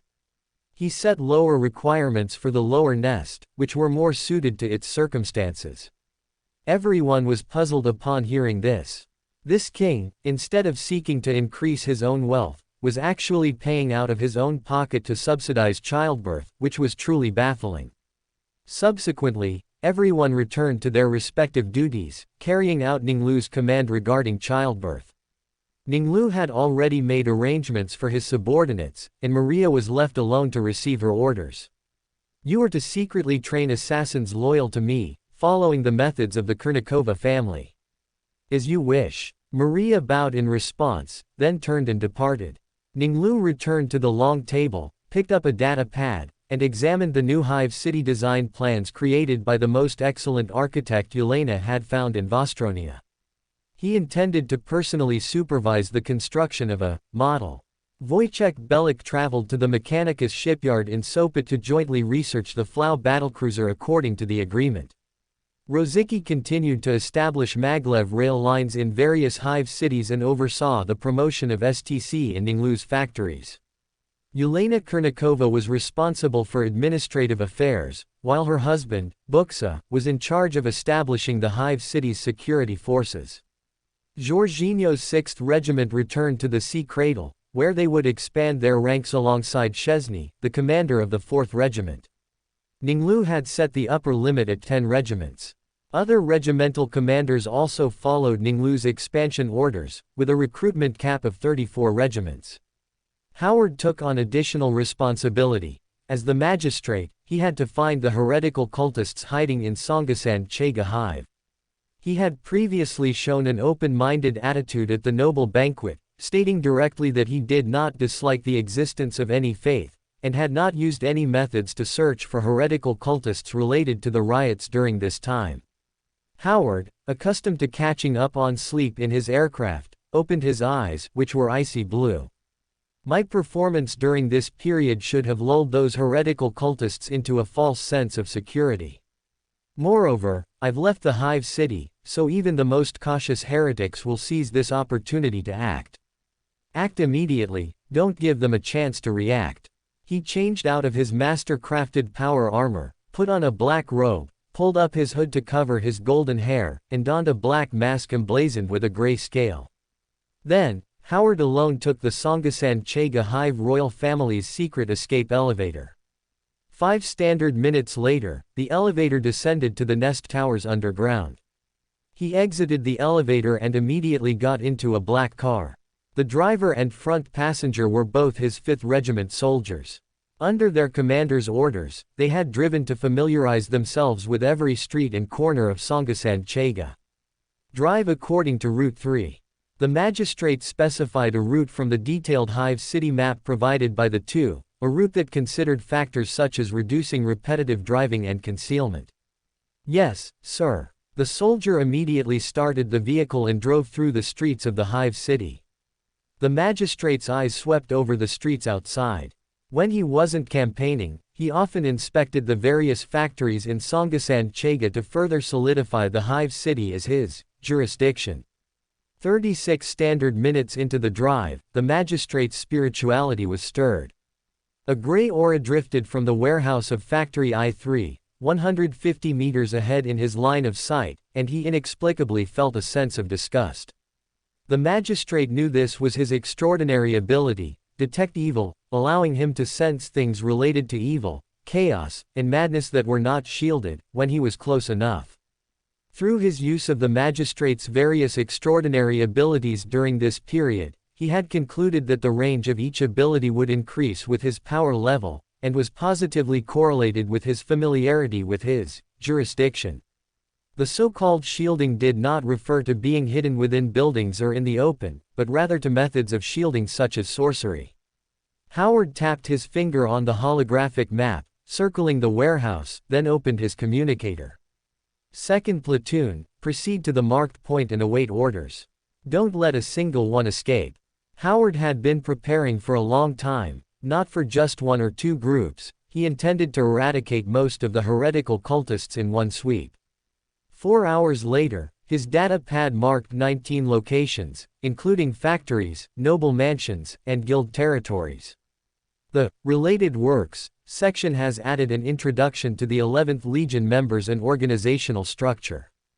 If forgotten during reading, it can be consulted. It will be continuously updated later. Additionally, character submission requirements were also written at the end. Interested Legion members can design characters according to the requirements, and if suitable, they will appear in this book later. Chapter 62, Detective's Perspective. Howard decided to personally visit the Gulurchik family. He had previously met the family patriarch, Praso, and had not sensed any evil aura from this head of the Corpse Guild in Songasan Chega hive.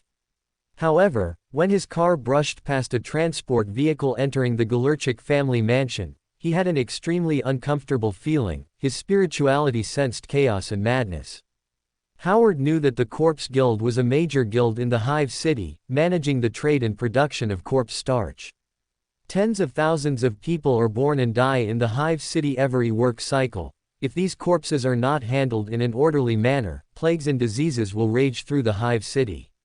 Moreover, corpses are sent into huge grinding mills to be converted into corpse starch, which is the food source for most ordinary people in the hive city. If there is a problem, the hive city will be significantly affected. Furthermore, King Ning Lu had issued an order to stimulate population growth in the hive city. Howard's designated route ended exactly where it began, and he quickly changed into his master-crafted power armor. He then took a car to the Galerchik family mansion, and about a kilometer from the mansion, he opened his communicator and issued an order on the 5th Regiment's command channel. Rat-catching operation, commence. He then immediately switched to the 1st Squad's communication channel and issued an order. Miha Yu, your 1st Squad, come in with me. Other squads, stand by. Don't let anyone escape. Yes, Regiment Commander. Miha Yu, with brown hair and brown eyes, immediately led his squad out of the lurking shop. The warriors of the 1st Company were all elites who had experienced dozens of battles since the regiment's formation. The 1st Squad was the elite among elites. The wealthy Howard had equipped every warrior with carapace armor, and their weapons were all master-crafted. Howard led his subordinates directly to the steel gate of the Galerchik family. Guards had already spotted him and, through his master-crafted power armor and physical features, recognized the de facto controller of Songasan Chega. They immediately sent a message to Patriarch Praso and opened the gate to welcome him, the guards saying ingratiatingly. Lord Howard, Patriarch Praso has already. Howard had no time to listen to his nonsense and directly shouted. Move aside. Then, he directly led his subordinates into the Galerchik family mansion. After walking dozens of steps, he saw a transport vehicle parked in front of a warehouse several hundred square meters in size. The magistrate frowned. He no longer had that strange feeling, as if it were just an ordinary transport vehicle. At this moment, Praso, dressed in a long gray robe embroidered with a red raven and carrying a bone staff, came jogging over. As he ran, his gray, flabby flesh trembled, like a running mountain of meat, and he said breathlessly, Howard, Lord. Howard lightly tapped his left hand on his brow twice, activating his psychic vision, and his icy blue eyes swept over Praso. The head of the Corpse Guild couldn't help but shiver. The magistrate sensed a faint evil aura on him, but he did not directly question him. A treasure dedicated to King Ning Lu has been stolen from my nest tower, and my subordinates saw the thief escape into your home. Move aside immediately, or you will be harboring a thief. Upon hearing this, the nervous Praso breathed a sigh of relief. It wasn't that his worries were exposed, but that a daring thief had stolen something. He knew King Ning Lu's preferences and did not doubt Howard's words. Damn thief, of all places to run, why here? Lord, you must be mistaken. Even if I ate all the corpse starch in the entire hive city, I wouldn't be so bold. You can search anywhere, but that villain certainly didn't run into my mansion. My guards haven't found anyone sneaking in. Move aside. Howard's tone was cold, and he led his subordinates into the warehouse. Upon entering the warehouse, he found a grinding machine and hundreds of corpses in the center of the warehouse. He immediately shouted, Search. Yes. The warriors of the 1st Squad faithfully carried out their regiment commander's orders. They didn't miss a single spot, even searching through some rotting, foul-smelling corpses. Howard noticed that although there was gray fear in Pursue's aura, there was more blue calmness and rationality, so he knew that the place would be difficult to find. The magistrate stepped forward, diligently searching the warehouse. 12 minutes later, Miha Yu came to Howard's side. Regiment Commander, nothing found. Praso walked up to Howard and said with a smile, Lord, you see, this warehouse is full of corpses, and the ground corpse starch is all for my servants to eat. Even if a thief really escaped into my mansion, it's impossible for them to hide in these corpses, and even less likely to hide precious things here. Howard did not speak. His extraordinary ability, detective's perspective, had already sensed something, and he quickly walked towards the grinding machine. Praso opened his mouth, wanting to say that his subordinates had already checked, but he didn't want to arouse Howard's suspicion, so he ultimately remained silent. Howard came to the grinding machine. He squatted down, looking at a drop of blue in the dark red bloodstains on the ground. Detective's perspective gives the magistrate far superior investigative abilities, allowing him to detect abnormal factors and grasp imperceptible traces. There can't be such a color on a corpse. The ground corpse starch is wrong. He immediately stood up and said to Mihail, "Take all the corpse starch away." Howard noticed that fear in Prasu's aura instantly escalated. "Lord, the item you were looking for is extremely precious, how could it be mixed in there?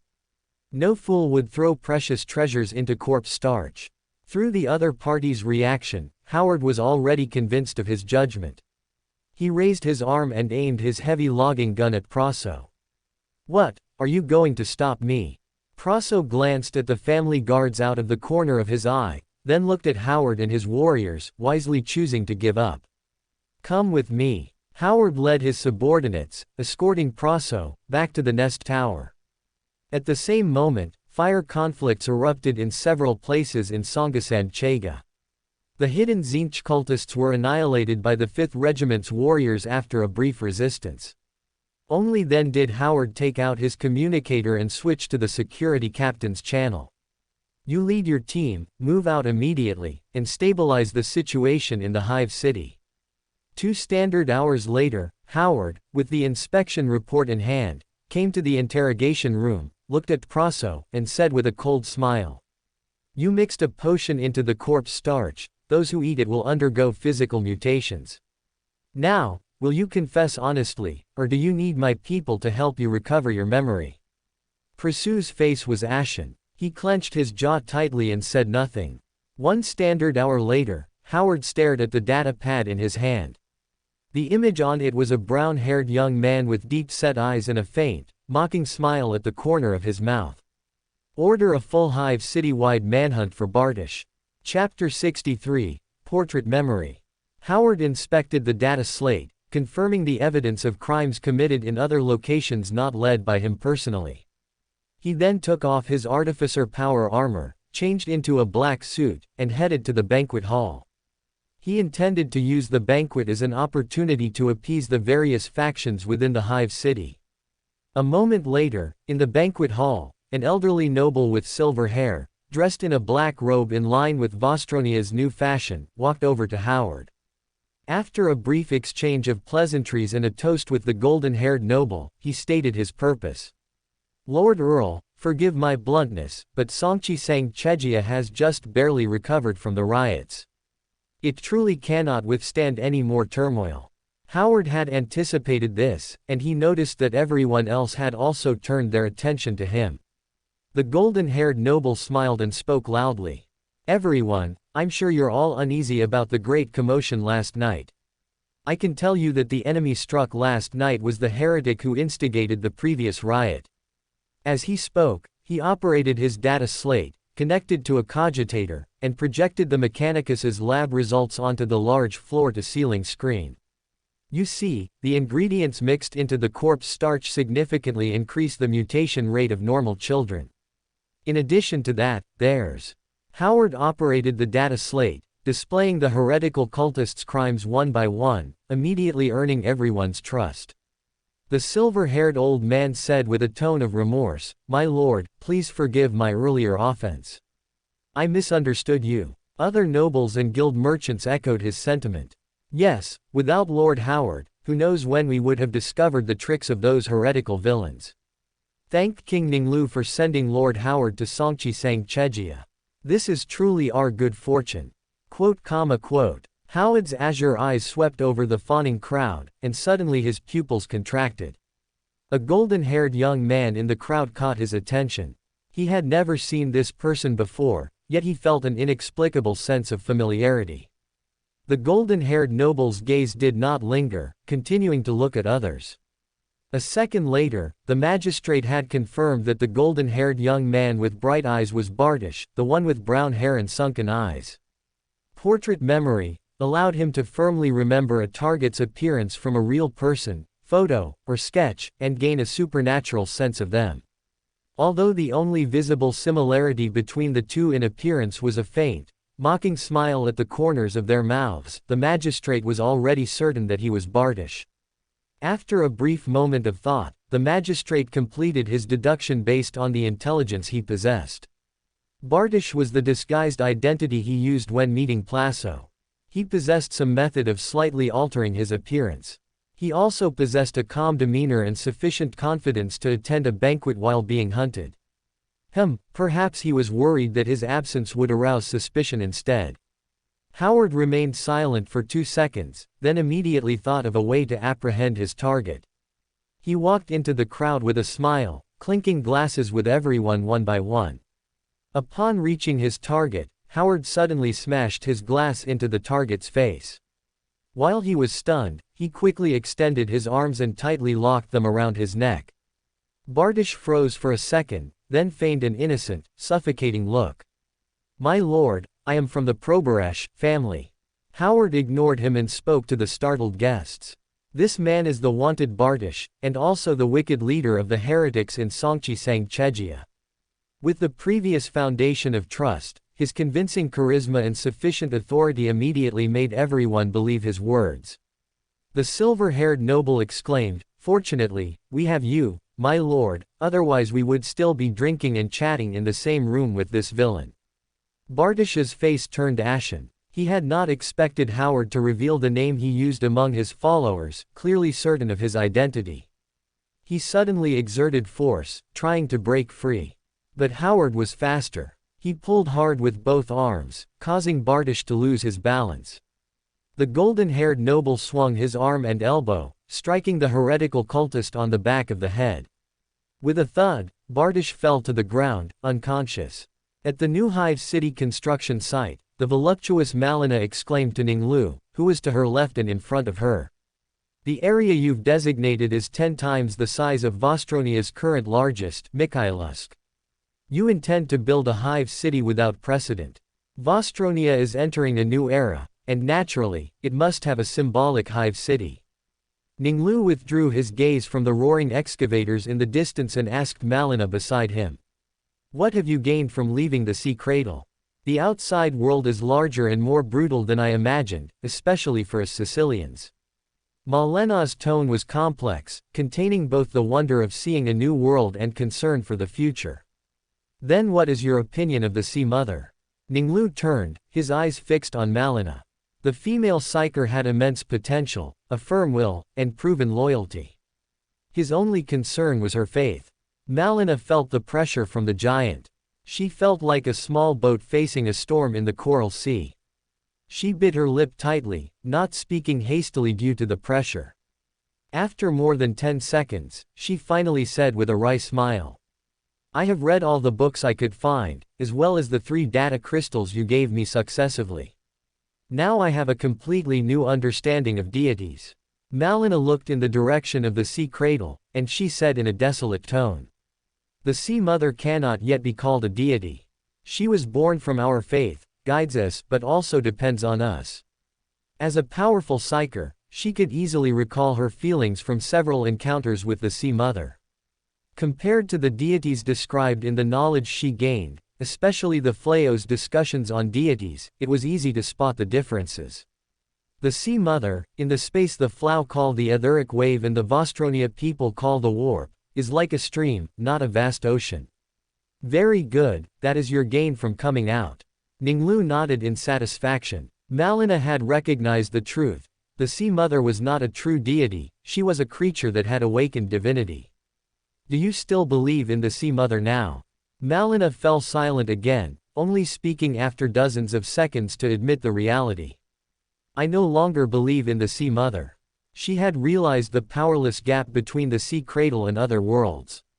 Thinking of the cruel future she had foreseen, she knew that the Sea Mother could not protect them. Whether facing the invading Flao or Zhang Ya, it was ultimately Ning Lu who resolved them. She grew increasingly worried about the future of the Sicilians. Upon hearing this, Ning Lu made his final decision. "In an hour, come to my palace."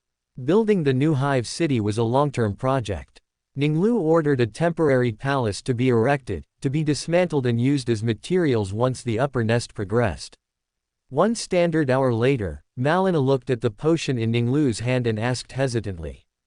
What is this? Drink it, and you will gain power, able to create a better future for the Sicilians. Malina no longer hesitated. She knew she had no choice and believed Ning Lu had no reason to harm her. It only took 3 minutes for the cultivator, who already mastered meditation, to consolidate her power.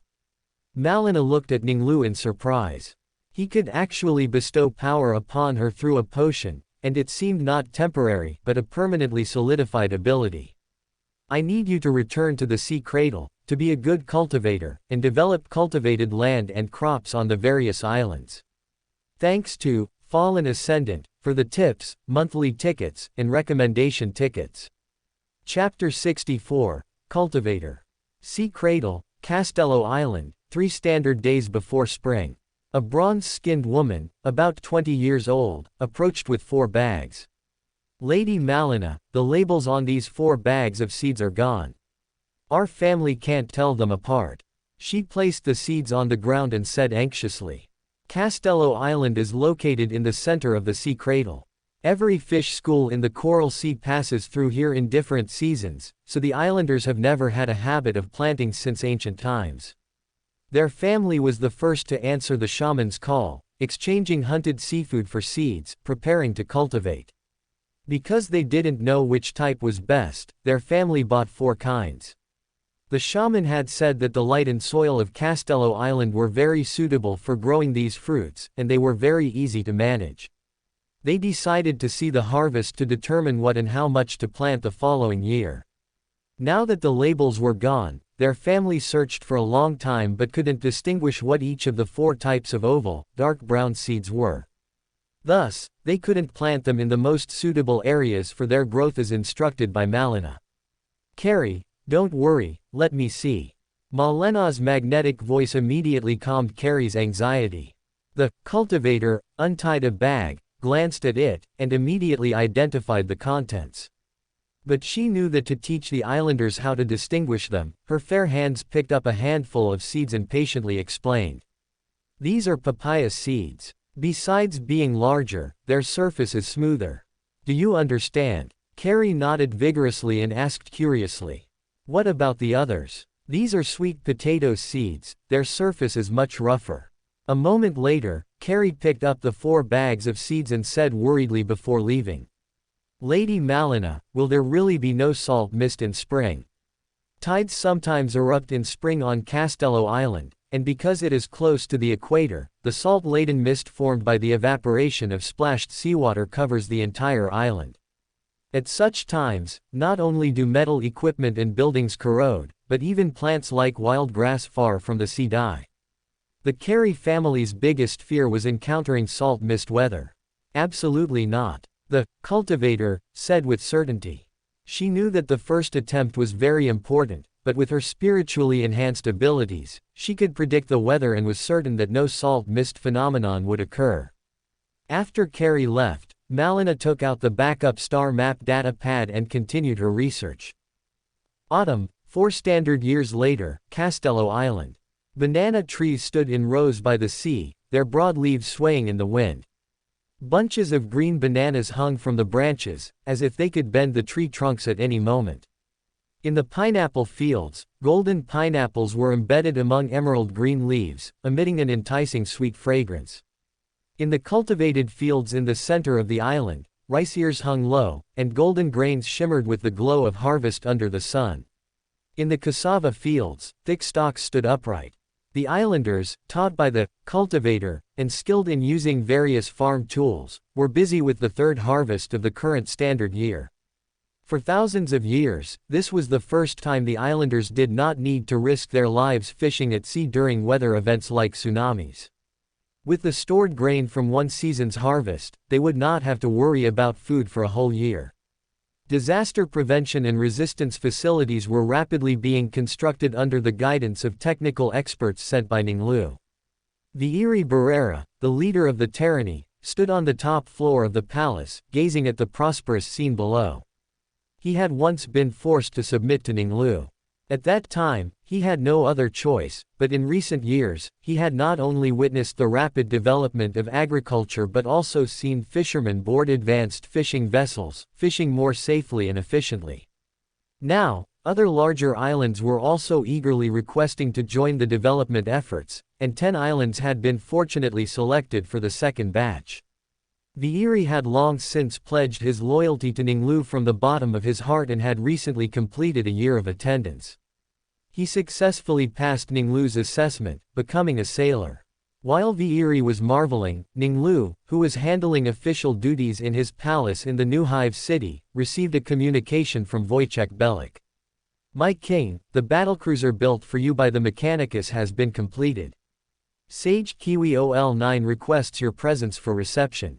Upon hearing this, Ning Lu decided to begin his new round of expansion plans. After unifying Vostronia, he had been developing the two worlds under his control for these past years. The Vostronia star system had only 2 planets suitable for human habitation, and he had no new targets for conquest within the star system. In the vast Milky Way, conditions vary greatly among star systems. Many star systems do not even have a single planet suitable for human habitation, and the cost of terraforming these planets is too high, making them naturally unworthy of development. Of course, Ning Lu also knew of some special star systems, like the undiscovered Coronas Expanse and the Sea Cradle, which had 12 habitable worlds that could be classified as paradise worlds. His previously owned ships were designed for intra-system travel and lacked warp travel capabilities. Ning Lu did not rashly expand. On one hand, he focused on developing Vostronia, and on the other, he dispatched various legions to take turns on ships for void training. He also used the grain produced by the Sea Cradle to reach an agreement with the Mechanicus for ship modification and upgrades. Until the new flagship was completed, he could finally begin a new round of expansion. Ning Lu sent a message to Yelena, calling for a cabinet meeting. An hour later, after receiving reports and everyone had gathered in the palace, he rose and headed to the palace. After sitting on the throne, Ning Lu looked at the people below, all dressed in black robes, and began to issue commands rapidly. "I am about to embark on a distant expedition. During my absence, the cabinet will continue to be led by Yelena, and development will proceed according to the existing system." "Yes, my king. We wish you a victorious return." After arranging governmental affairs, Ning Lu looked at the legion commanders below. They were full of fighting spirit, eager to follow the king they served on the expedition. "Howard, in my absence, you will be in charge of overall defense." "Yes, my lord," Howard replied. Though pleased by Ning Lu's trust, he was still somewhat disappointed at not being able to join the expedition. "Bukayo, Yurger." Ning Lu called out 10 legion commanders' names in a row. "You will accompany me on the expedition." The lucky ones whose names were called clenched their fists, while the other legion commanders' eyes were filled with disappointment. Ning Lu took 10 legions and boarded the ships, sailing towards Sopot. As the ship entered the starport, he had already spotted his flagship through the observation window of the bridge. Compared to the other ships around it, it was a behemoth. The hull was long and slender, with a sharp, spear-like front and a heavy, mountain-like rear. Its surface was covered with turrets and weapon platforms, and most notably, ether cannons on both sides. The entire ship resembled a giant beast poised to strike, ready to pounce on its prey at any moment. Ning Lu then met the Mechanicus personnel who had come to greet him at the starport. Kiwi OL9 bowed slightly. "King Ning Lu, welcome. Sage, it's good to see you." After exchanging pleasantries, Kiwi OL9 said, "Requesting to fulfill contractual obligations." "Granted," Ning Lu replied, and then the sage's faceplate lit up. "Initiating identity verification procedure, delivery object verification passed." Kiwi OL9's mechanical tentacles then connected to the interface of the data pad in Wojciech's hand, and at the same time, an audio array synthesized voice sounded. "Identifying contract, executing delivery obligation, please proceed to Pier A2, receive transaction object battlecruiser." Chapter 65, Vostronia's Pride. On the way to the new vessel on the barge, Ning Lu received the vessel's parameters from Wojciech. Dimensions: 5.2 kilometers long, 1.04 kilometers wide. Mass: 33.11 million tons. Crew: approximately 105,000. Acceleration: maximum sustained 2.3 g. After the barge docked, Ning Lu disembarked, guided by Wojciech Belik. My king, the interior of this vessel, from bottom to top, is generally divided into 5 zones, each with a different number of deck levels. Unlike other vessels, as per your instructions, the maglev tracks have been laid. There are 2 trains in total, one for transporting cargo and crew, and the other for transporting officers. He did not mention the bottom deck, starting his introduction directly from the lower deck. The lower deck is primarily composed of storage rooms, such as fuel storage, and the dormitories for the official crew are also in this area.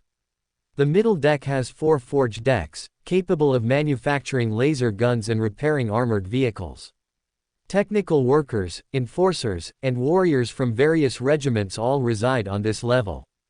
The upper deck is the residence for senior officers, officials, and your retinue. The maglev train will not enter this level to disturb their work and rest. As they spoke, everyone had reached the highest point of the battleship, where one side featured a massive observation window, offering a view of the docked vessels. The top-level common area is the bridge. This is the strategy room, where officers transmit your commands to every part of this vessel. At the center of the strategy room was a massive tactical table, embedded with complex circuitry and sensors. Once the auger array is activated, the captured vessel in battlefield situations will be displayed on the 154 screens on both sides. At the same time, a holographic projection will also appear above the tactical table. Subsequently, he walked towards the black throne opposite the observation window, which was sized to match the Gene Seed Primarch's massive physique. My king, this is your throne. Please take your seat and issue your commands. Ning Lu's mind raced, and by the time he reached the throne, he had already formulated his arrangements. After taking his seat, he immediately issued commands to those before him. Wojciech, immediately organize the crew of other vessels to board.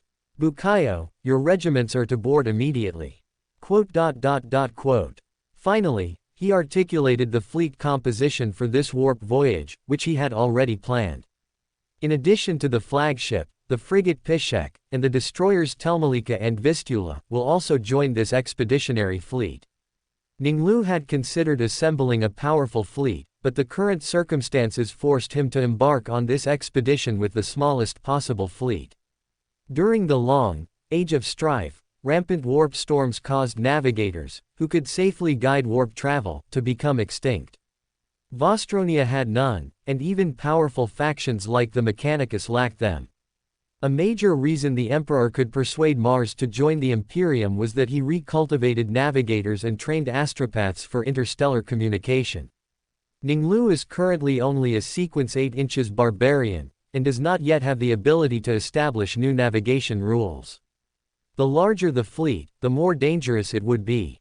However, battle cruisers are relatively cumbersome, so the fleet must include agile warships like frigates and destroyers. After receiving their orders, Bukayo reminded him, "My lord, you should name this battleship."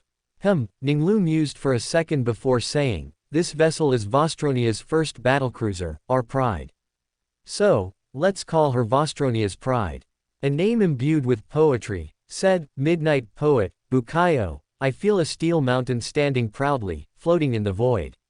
You are Vostronia's pride, a majestic mountain, standing under the curtain of starlight, shining with brilliant radiance. Your keel is Vostronia's steel backbone. Your gunfire is Vostronia's destructive flame." Wojciech had already drawn the most excellent sailors from the vessels not included in the expeditionary fleet, ensuring they had enough crew to return. Subsequently, the vessel sailed towards the sea cradle, with the crew familiarizing themselves with the vessel during the voyage. At the sea cradle, 5 regiments joined the fleet, with 1 regiment boarding the Pishek, and the other 2 boarding the Telmalika and Vistula respectively. Also joining the fleet were Malina Scala and her retinue. Ning Lu sat on the throne and asked Malina, "Are you confident?" Psychers can also guide vessels through warp travel based on their understanding of the Sea of Souls. While not as professional as navigators, it is better than nothing. Malina, as a divination psyker, was the most suitable among the various disciplines.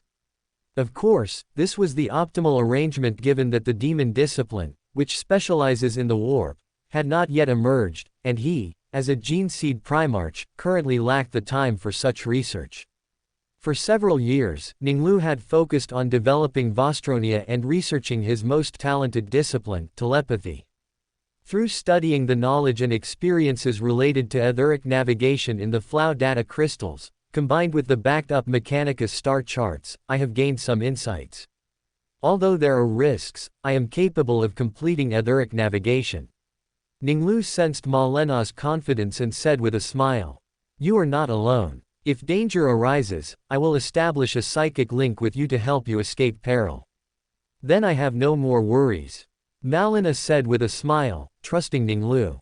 "Go to room A001 on the upper deck. After you meditate and recover, we will begin." When designing the vessel, Ning Lu had considered the future inclusion of navigators and astropaths upon his return, reserving 2 empty compartments. The smaller A001 was to be the future navigator's sanctum. One vessel standard hour later, Ning Lu took the elevator down to room A001 on the upper deck. He then pulled Malina, the engine seer responsible for the warp engine, and the helmsman responsible for managing the sailors, into the same communication channel. "Before we begin, I need to know your warp phenomenon, which the Flow call the etheric phenomenon. I believe you should have found it already.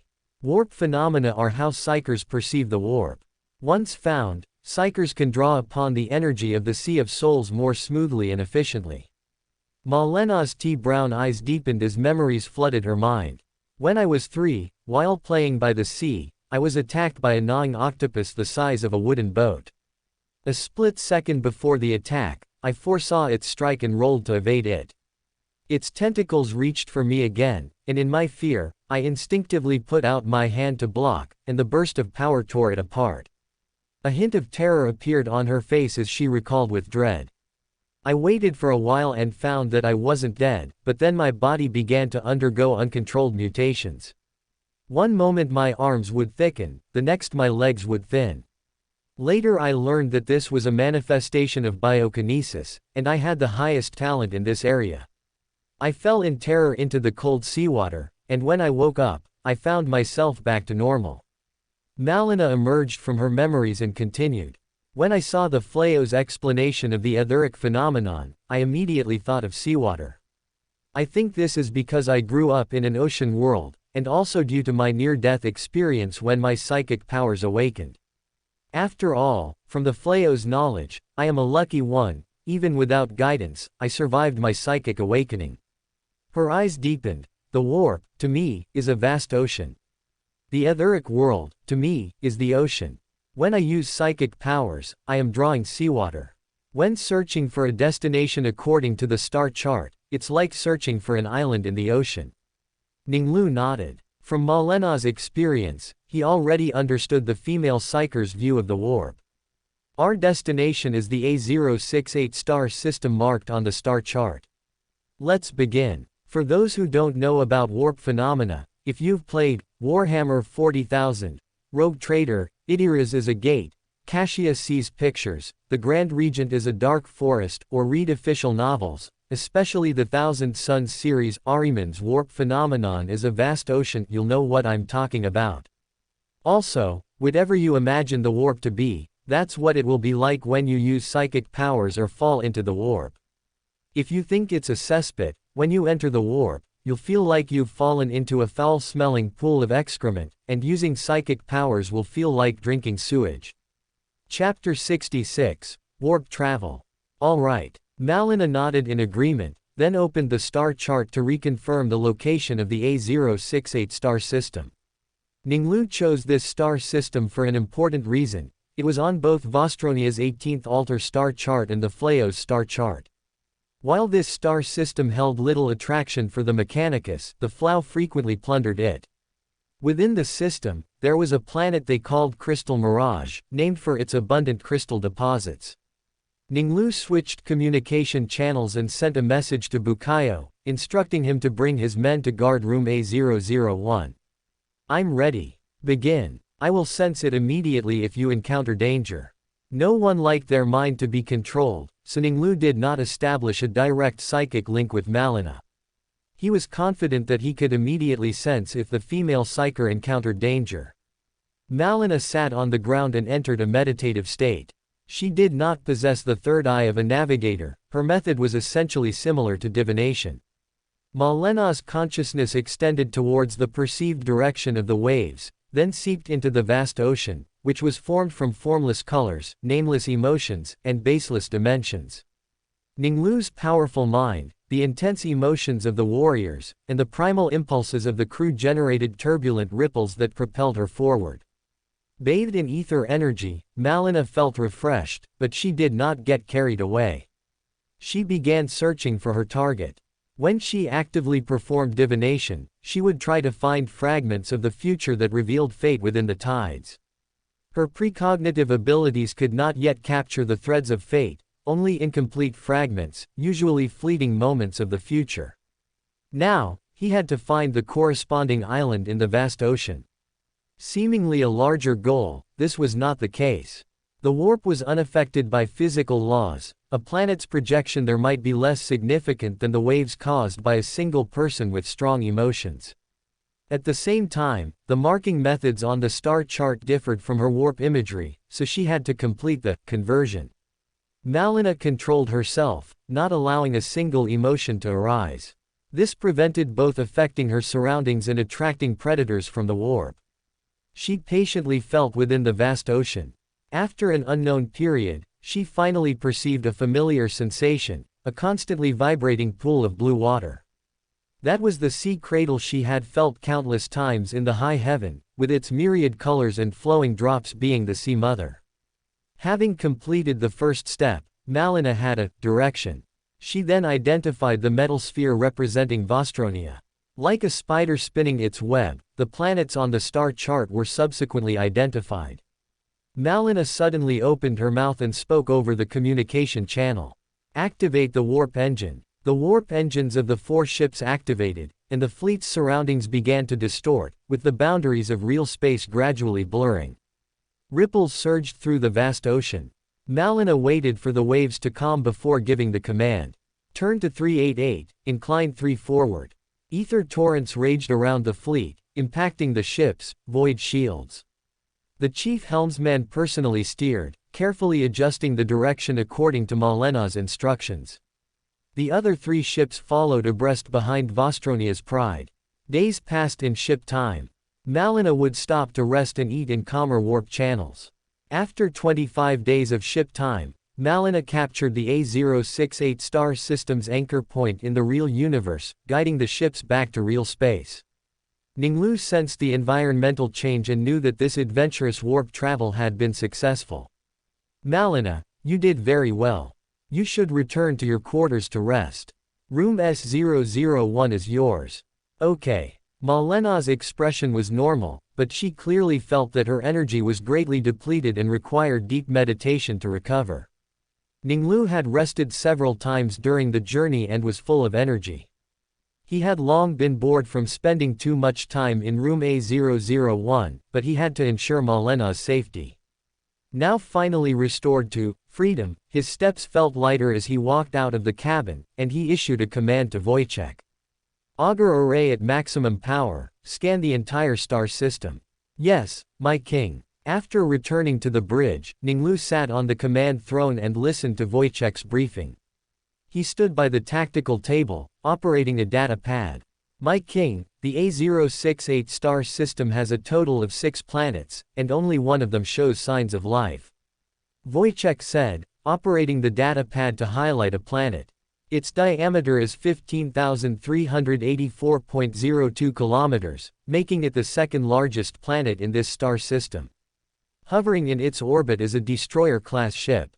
After examining the scan results, Ning Lu confirmed that this planet was the world the Flow called Crystal Mirage. Send messages to the enemy ship in multiple languages, demanding they wait in place. Form battle formation, Enter combat readiness, ether cannons lock on target. Wojciech immediately relayed the orders. The sound array master sent messages using the language of technology, Vostonian, and other languages. My king, the enemy has not replied, but the ship's readings are rapidly rising. Upon hearing this, Ning Lu abandoned the idea of capturing prisoners to gain intelligence. Starboard ether cannon, fire. Prow lance, prepare. Wojciech issued commands to the ordnance master over the communication channel. On the gun deck, the gunners, under the ordnance master's command, nervously activated the ether cannon's energy core via control panels. The gun deck vibrated, the ether cannon hummed deeply, and the runes and indicator lights on its barrel began to flash. With the ordnance master's firing command, Ning Lu, Malina, Bukayo, and other sensitive individuals heard an unreal roar. A shining pulse of energy cut through the void, directly penetrating the destroyer's void shield and striking the destroyer itself. The shield overloaded instantly, and then the hull was pierced by scorching light. Ning Lu witnessed the white light blossoming in the holographic image and immediately felt the sensation of crushing the enemy with advanced weaponry. Using an ether cannon on a destroyer is truly overwhelming. After a moment of thought, he gave a command. Wojciech, activate the auger matrix at maximum power, scan the inhabited planet. Bukayo, your regiment will land with me. After Vostronia's pride hovered in Crystal Mirage's orbit, Ning Lu boarded a shuttle and descended towards the life signal concentrations scanned by the auger matrix. He stood in the shuttle, looking forward through the window. Suddenly, Ning Lu's pupils contracted. He saw hundreds of people chasing 16 orange-furred, ape-like creatures. Ning Lu's heart surged with joy. It's space monkeys. Their light sculptures are auxiliary materials for the bribers. He immediately gave instructions to the pilot, follow them. A moment later, Ning Lu leapt out of the open hatch. The wind whistled past his ears as he drew closer to the ground. The people chasing below felt a shadow fall over them, then heard a deafening roar. Chapter 67, The Heart Slayer's Disciples. Nearly 100 people immediately collapsed, especially a dozen or so whose ears were larger and longer than normal, bleeding from their ear canals. The space monkeys swayed, then continued to flee forward. Ning Lu was not surprised. He knew that space monkeys had no known language or cultural forms, and no motivation other than survival. With a crash, the Gene Seed Primarch slammed into the crowd. 4 people were instantly killed, and a dozen more were thrown flying by the shockwave. Ning Lu's consciousness spread, forcibly prying open the minds of the nearest 12 people. The brain holds a person's thoughts, but the heart holds their truest reactions. Countless chaotic mental images flashed in his mind, like a rain of scattered petals. Open black lens bracket him. Ning Lu was immediately drawn to the images that simultaneously appeared in the minds of the 12. They held burning hearts, kneeling in a crystal jungle shimmering with colorful light, worshipping a crystal statue dozens of meters tall. The most striking feature of the statue was its serpentine tail, as long as half its body, and what it held in the palms of its 4 arms. As the 12 devoutly worshipped the statue, Ning Lu directly understood the meaning of the local Low Gothic from their minds. Great the Heart Slayer, we offer you sacrifices. Please protect us. Grant us blessings. Quote. The Heart Slayer. Seems a bit familiar. Heart, snake tail, 4 arms. Keeper of secrets, the Heart Slayer. Ning Lu looked at the people around him and immediately noticed that they all had more or less slight mutations. Some had forked snake tongues, while others' eyes gleamed like crystals. The degree of mutation isn't great, but the proportion of people is very high. He then frowned slightly. He didn't feel the veil weakening or warp energy surging. Perhaps it's only concentrated within a small area. Ning Lu also obtained information about the space monkeys from their minds. These suspected Slanesh worshippers discovered that space monkeys used stones and other materials to create exotic artworks, light sculptures. So they captured them, but the space monkeys escaped. Ning Lu was not surprised, as space monkeys would escape whenever they had a chance, and they always managed to create things to help them escape. He reined in his consciousness and returned to his body, then saw a person with a magnificent sword and yellow, snake-like eyes shouting loudly. Don't chase them. Grab this guy who fell from the sky, he's the perfect sculpture.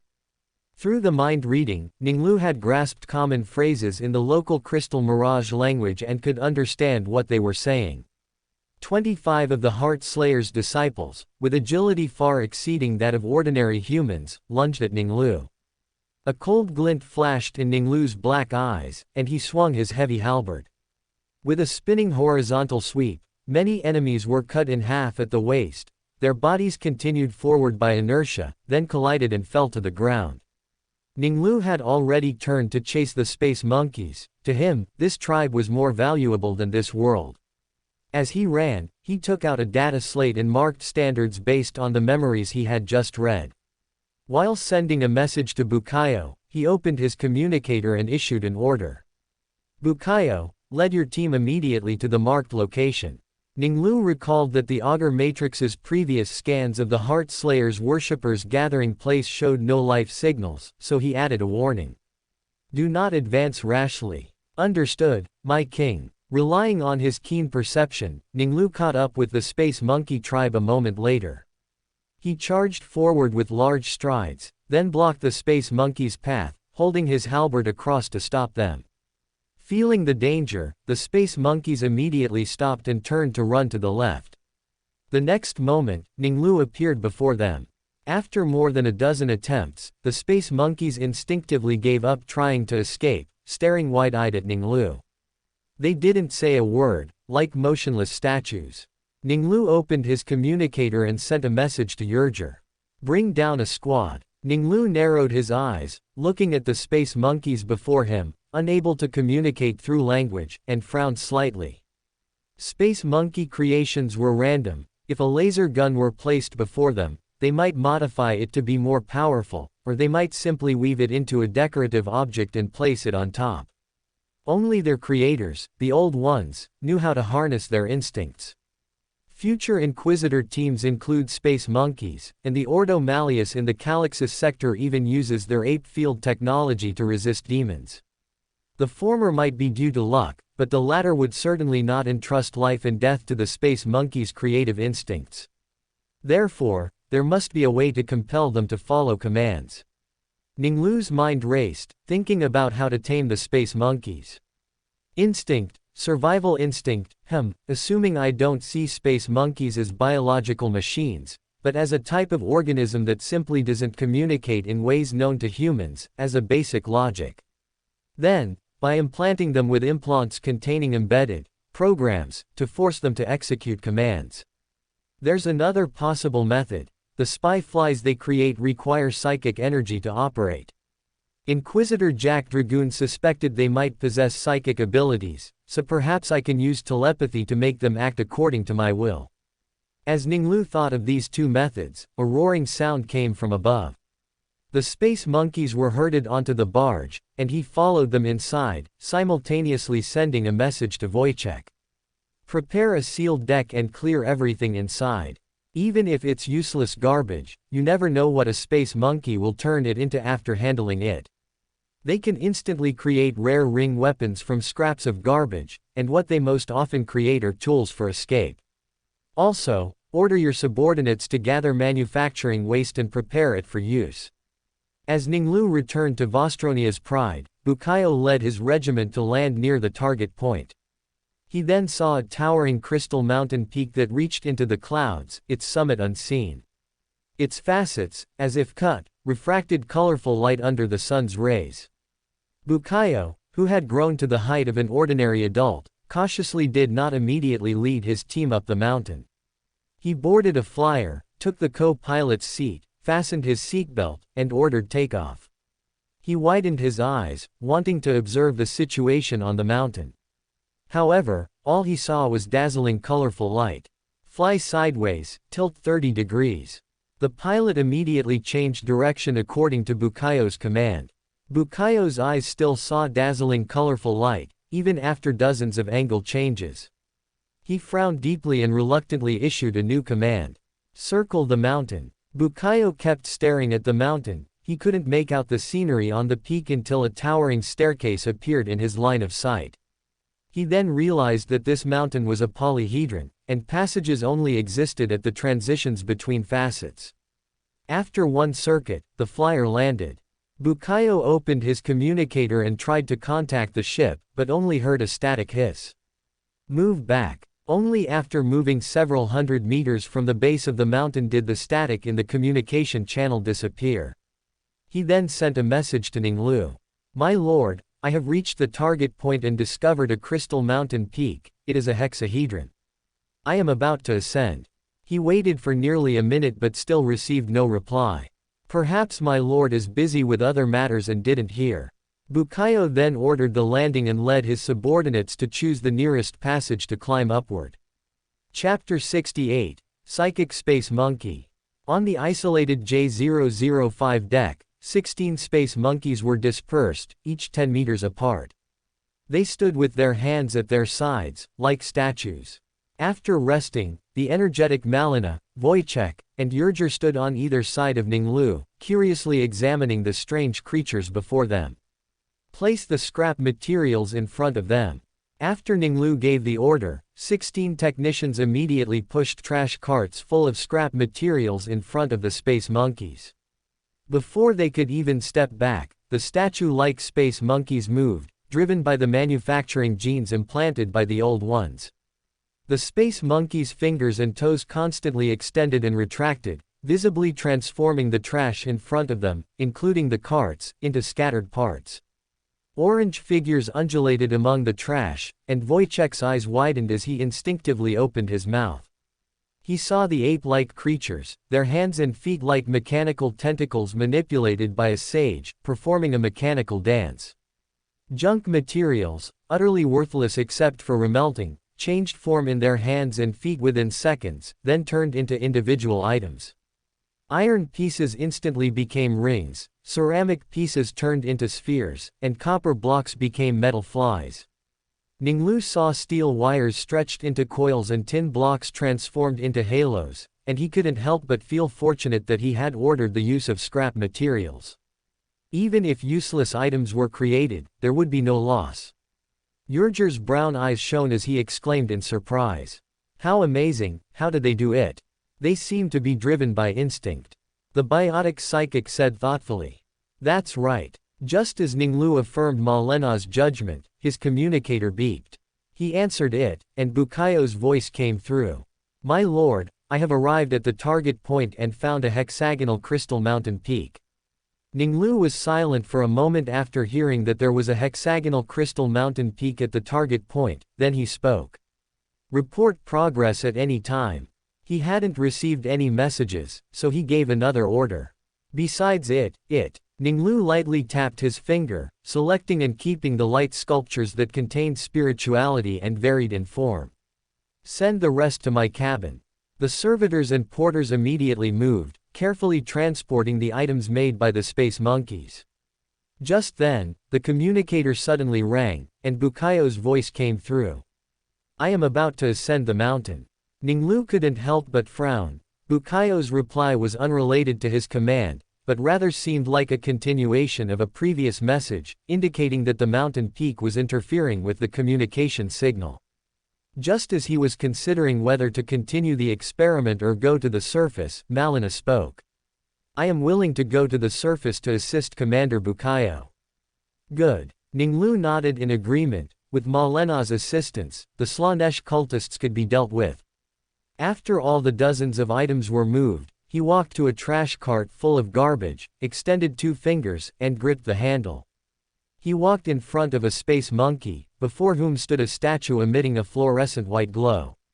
Its upper body resembled an umbrella-like structure, like a jellyfish, while its lower body was a disc like an ammonite, from which 2 sharp horns extended.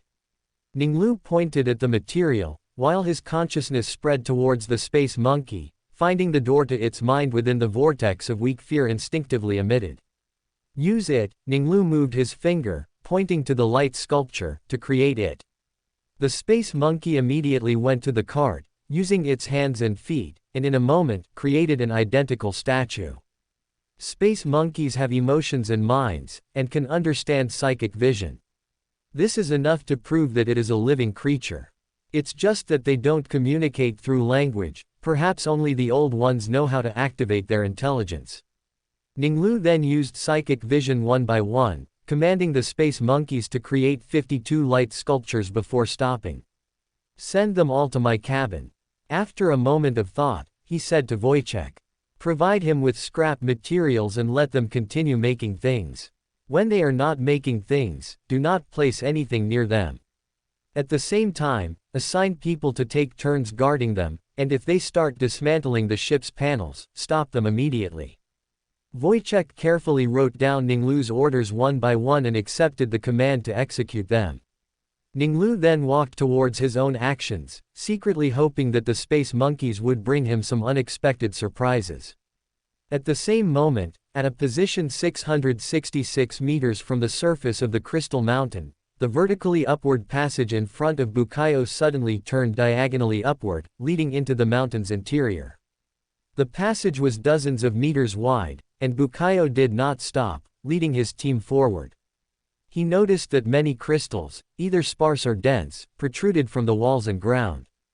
After being promoted to Midnight Poet, his spirituality was enhanced, and he felt that these crystals were slightly different from those outside.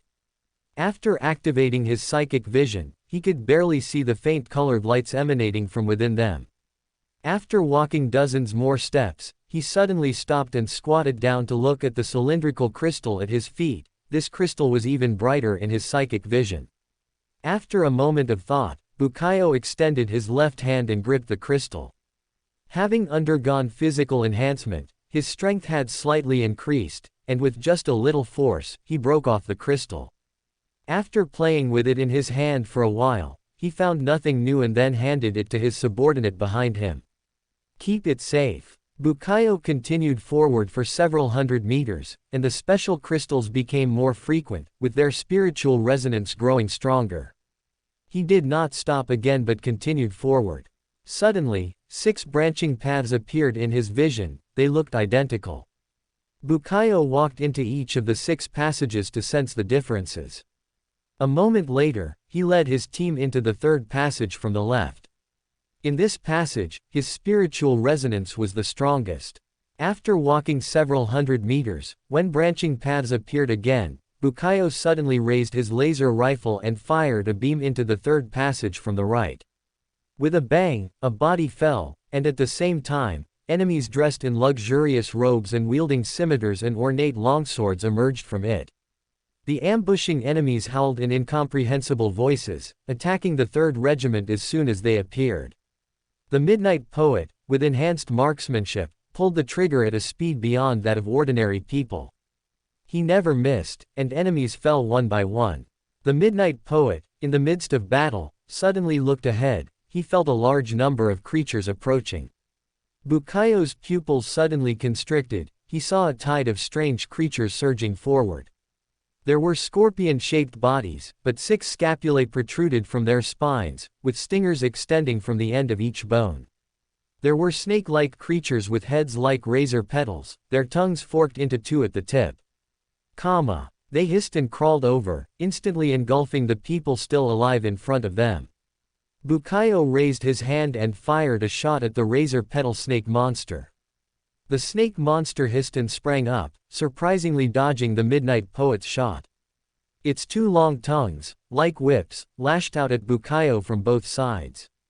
Bukayo's expression changed, and he shouted, "Retreat!" The monster could actually dodge his attacks, making it even harder for his subordinates to hit.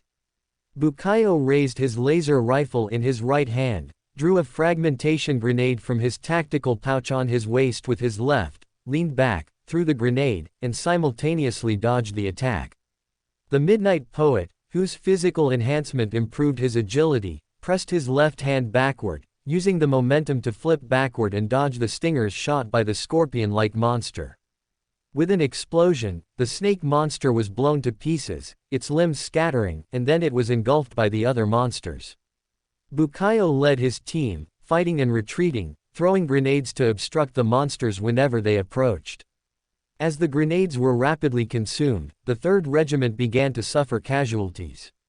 The scorpion-like monster let out a piercing shriek, and its 6 scapulae, like ropes, continuously extended, shooting towards Bukayo. Chapter 69. Dual System Shinicist. Just as Bukayo was about to raise his gun to shoot the scorpion-shaped monster, it exploded into fragments with a bang. He turned his head and saw Malina, dressed in a black long dress and holding a staff, walking through the crowd. He nodded to Malina, then turned back to continue his attack. As Malina reached the front of the third squad, a vision suddenly flashed through her mind. A bat-like monster with 6 pink tentacles growing from its back rapidly lunged at her head. There was no time to use an ether spell, but the cultivator remained unperturbed. She suddenly raised her arm and punched upwards. The punch tore through the air, striking the bat monster in the abdomen. The cultivator, possessing great strength, sent the bat monster flying with a single punch, relying solely on her physical power. The bat monster spun and crashed into the crystal ceiling, its corpse falling into the monster horde. Malina raised her staff, facing the surging tide of monsters. The monsters immediately trembled and swelled, feeling an uncontrollable surge of energy erupt within them. Bang bang bang. Like balloons constantly bursting, dozens of monsters in the front few rows were instantly blown to pieces. Just as Malina arrived in time to use biopsionics to slaughter the monsters, Ning Lu also sent all the light sculptures back to the disordered country. Still not having received any news, he realized that Bukayo and Malina must have run into trouble. Ning Lu immediately sent a message to Yurger, "Assemble the 8th squad and follow me to the surface." As he boarded the barge and flew towards the surface, Malina and Bukayo simultaneously changed their expressions within the Crystal Mountain peak. They both felt a sound like a tsunami approaching from the front. They knew that countless times more monsters than before were surging madly. The two then saw a figure within the monster horde. He was dressed in a gray long robe, holding a crystal staff in his right hand. Malina also noticed that he held a 6-sided prism in his left hand, from which dazzling ether light shimmered. If the surrounding cave wall crystals were considered light points, then the one in his hand was like a blinding lumen lamp. Malina realized that the crystal was a rare ether crystal mentioned in Flow records, a precious material that could be used to make staves and other items. The other surrounding crystals could only be considered ether-sensitive materials, suitable only for decorations. Immediately, her attention was drawn to the gray-robed man. It was as if an invisible protective shield enveloped him. Monsters repeatedly lunged at him, only to be repelled. Each time he shook his staff, several monsters burst into a large plume of flames. He is a powerful shinicist, with fire-based attacks and psychokinetic defense. Malina pondered for a moment, then spoke to Bukayo. "I think it's the crystal he's holding that attracted the monsters. He has a force field defense, so it will be difficult to knock the crystal out of his hand." Bukayo frowned slightly, noticing that the surging monster horde was unusually frenzied.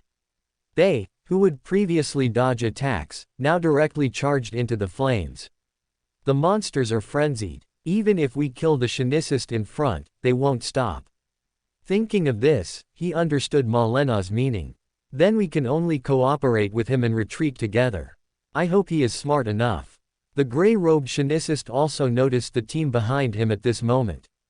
He tightly gripped the psionic crystal in his left hand, channeled ether energy, and then raised his staff high. With him as the center, a vortex of fire appeared out of thin air, sweeping outwards. The monsters caught in the sea of fire let out miserable screams, and the gray-robed man seized the opportunity to rush out. His thoughts were the same as Malena's. Only by working together could they escape. He stood in the middle of the two, in a forward position, actively bearing the frontal assault of the monsters. The team fought and retreated, but the monsters seemed endless. Malena's psionic energy rapidly depleted, and she felt her temples buzzing. The knowledge she had learned from the Flow data crystals reminded her that this was a sign of channeling ether energy nearing her limit. If she continued to use psionic energy, she would either collapse from exhaustion or lose control, her soul lost in the vast ocean. Just then, Malina heard a familiar voice behind her. "Move aside." Malina and Bukayo both invigorated their spirits. They knew Ning Lu had arrived. They immediately spread out to the sides, leaning against the wall. The grey-robed Shenicist did not understand Vostonian, he only heard a deep voice sound from behind him. The next instant, he heard an explosion, and then felt a strong gust of wind sweep past his left side. His force field shield shook violently, then shattered with a bang. Thrown to his right, he propped himself up with his staff, shocked to see a giant charge into the monster horde. The giant's speed was like lightning, so fast that his eyes could barely keep up, he could only see monsters falling in swaths. Just as he regained his senses, the giant had already stepped back. The giant's footsteps seemed to tread into his mind, and sweat seeped from his forehead. Ning Lu stared in surprise at the silver-haired Shenicist, the other's narrow blue eyes did not flinch. Goodwill, weaker than Malina, stronger than others. He spoke in the local language of Crystal Mirage. What is your name? My name is Arsena Dun. And you are? Arsena subconsciously used an honorific when addressing the giant before him. Ning Lu, the monarch of Vostronia. Ning Lu's black eyes scanned the psionic crystal. I presume you know what lies at the end of this passage. Greetings, monarch from afar. Arsena bowed slightly, then said. At the end of the passage is an evil country that worships the Heart Slayer. Those ignorant and depraved people call the Heart Slayer a god, but I think if he truly exists, he is also a malevolent entity. They have erected a statue to the Heart Slayer and built an evil altar, sacrificing to him every 6 days, 6 months, and 6 years. They call themselves the Heart Eaters, and for thousands of years, they have become increasingly different from other tribes. The silver-haired Shenicist said, raising the psionic crystal in his hand. I want to know if the Heart Slayer truly exists and lured them to their downfall. So I snuck into the altar and obtained this crystal. Ning Lu's black eyes were deep, staring at the psionic crystal for several seconds. Faint purple light subtly flowed over it. As he gazed upon it, he could feel the faint cries of pain contained within. It seems Slaanesh demons have permeated their power into it due to the sacrifices, but it is very weak after breaking through the veil. Even Shenicists would find it difficult to detect, and even holding it like Arsena would not be affected, it will dissipate in a few days. I intend to overthrow this country that worships heresy. Will you lead the way? The Heart Eaters number 60,000, and they also keep tens of thousands of monsters, just as you saw earlier. No matter, Ning Lu said confidently, just lead the way. Arsena's gaze swept over the people in the passage, roughly estimating their numbers in the thousands. If someone had told him before that they would attack the Heart Eaters with only a few thousand people, he would have thought that person was insane. But having witnessed Ning Lu's terrifying combat power, he subconsciously felt that the giant could do it. While Arsena was in a daze, Ning Lu directly issued orders. Malina and Bukayo, return to the warship to rest. The third squad will remain on Vostronia's Pride, and each of the other 3 warships will have 1 company stationed. The rest of the troops will land and attack from different directions. After Malina and the others acknowledged the order and returned, Ning Lu said to Arsena. Lead the way. All right. Arsena had already decided to lead the way, even if they couldn't destroy the Heart Eater tribe, at least Ning Lu's combat power could ensure their escape. Ning Lu followed behind Arsena, clearly perceiving that from the peak to the belly of the mountain, they passed through 6 forks in the road. At each fork, only one path was correct. This was a test of the senses. Chapter 70, Conquering the Crystal Mirage, End. Deep within the mountain, a statue rose, piercing through the entire upper half of the crystal peak, its head towering above the summit. At its base lay a smaller, scarlet altar, surrounded by 6 immense, circular ritual altars evenly spaced around it. Each ritual altar was constructed from psionic crystal, and the runes were drawn with the heart blood of captives from other tribes. 6 Heart Slayer priests, clad in purple robes and wielding crystal ritual daggers, chanted loudly. The 666th offering, drawing the attention of our Lord. They simultaneously raised their crystal daggers and plunged them downwards. None of the Heart Slayer faithful kneeling on the ground flinched, they all bared their chests, smiling as they welcomed the glorious moment. Around his feet lay 665 hearts. The corpses were dragged away by other faithful to feed the Heart Eaters' kin, creatures with whom they coexisted. At the central altar, the final ritual commenced. The cannibal leader plunged a crystal ritual dagger into the offering's chest, then reached in with his hand to pull out the bloody, still beating heart. The first offering, presenting food to our Lord. The sixth offering, may our Lord grant blessings. At this moment, Ning Lu was still 1 kilometer from the mountain's exit when he suddenly heard an inhuman roar ahead, containing both pain and pleasure. Concurrently, his subspace insight perceived the veil separating the warp from the real world briefly tearing open, and a power from the Sea of Souls momentarily seeped into reality. Ning Lu looked ahead and immediately saw a twisted monster, its body bloated and blood-red, with 6 pairs of tentacle-like arms swaying behind its back. 6 heads grew from his neck, and serpentine tendrils dangled from his lips.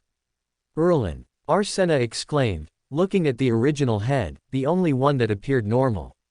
How could he have become like this? He wondered, starting to believe that some supernatural entity truly existed, and perhaps the Heart Slayer was real. Die! The bloated Erlen let out a piercing shriek, and the other 6 priests also shouted, die! 6 pairs of tentacles, wielding crystal daggers, scimitars, ornate longswords, and other weapons, attacked Ning Lu.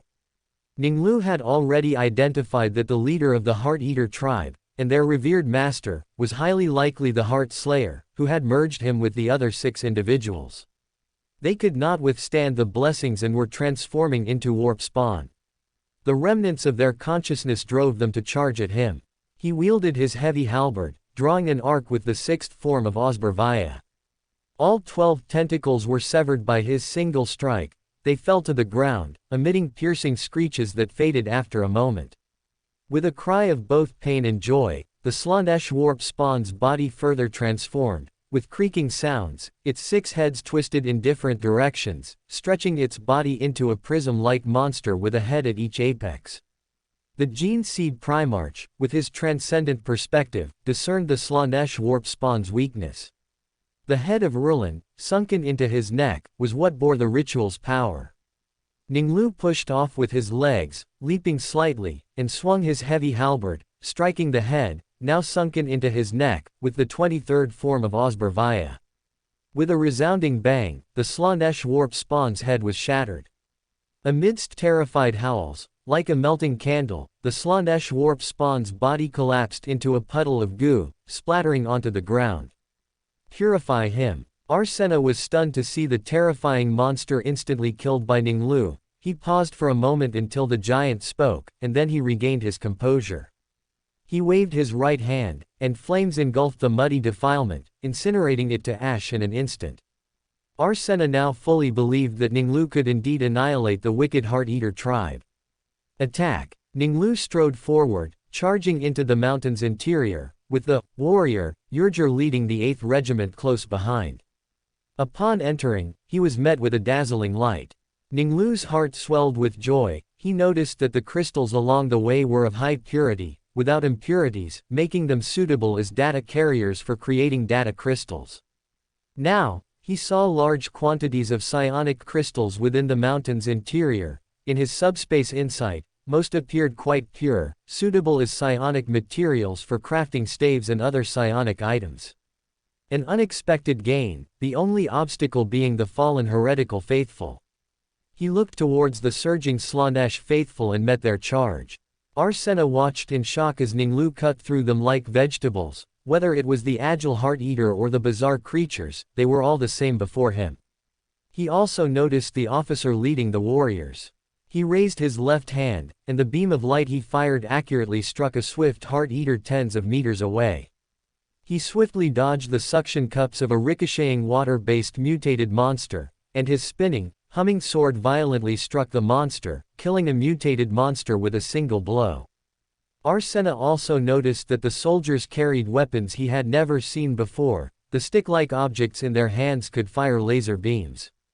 The wide terrain within the mountain's interior allowed for better utilization of firepower than narrow passages, and their concentrated beams mowed down the Heart Eater in swaths. Their volley of light rained down, covering the swift monsters. Although their power was not as strong as his own firepower, over 2,000 people each possessed such a weapon. He had no doubt that even if he raised a psychic shield, he would not last long against such an attack. Arsena couldn't help but think to himself, godlike combat power, powerful generals, well-equipped soldiers, is this the strength of King Ning Lu? Other tribes, facing him, have no resistance whatsoever. As more regiments joined, the Heart-Eater found themselves surrounded by the enemy. The battle concluded within one stellar day. Afterward, Ning Lu approached the statue to observe the sculpture, which he suspected depicted a Slanesh greater demon. He then discovered that the carving was incomplete, or perhaps the Heart-Eater lacked suitable psionic artisans. The carving progress was so minimal that it was impossible to discern if it was even the Heart Slayer.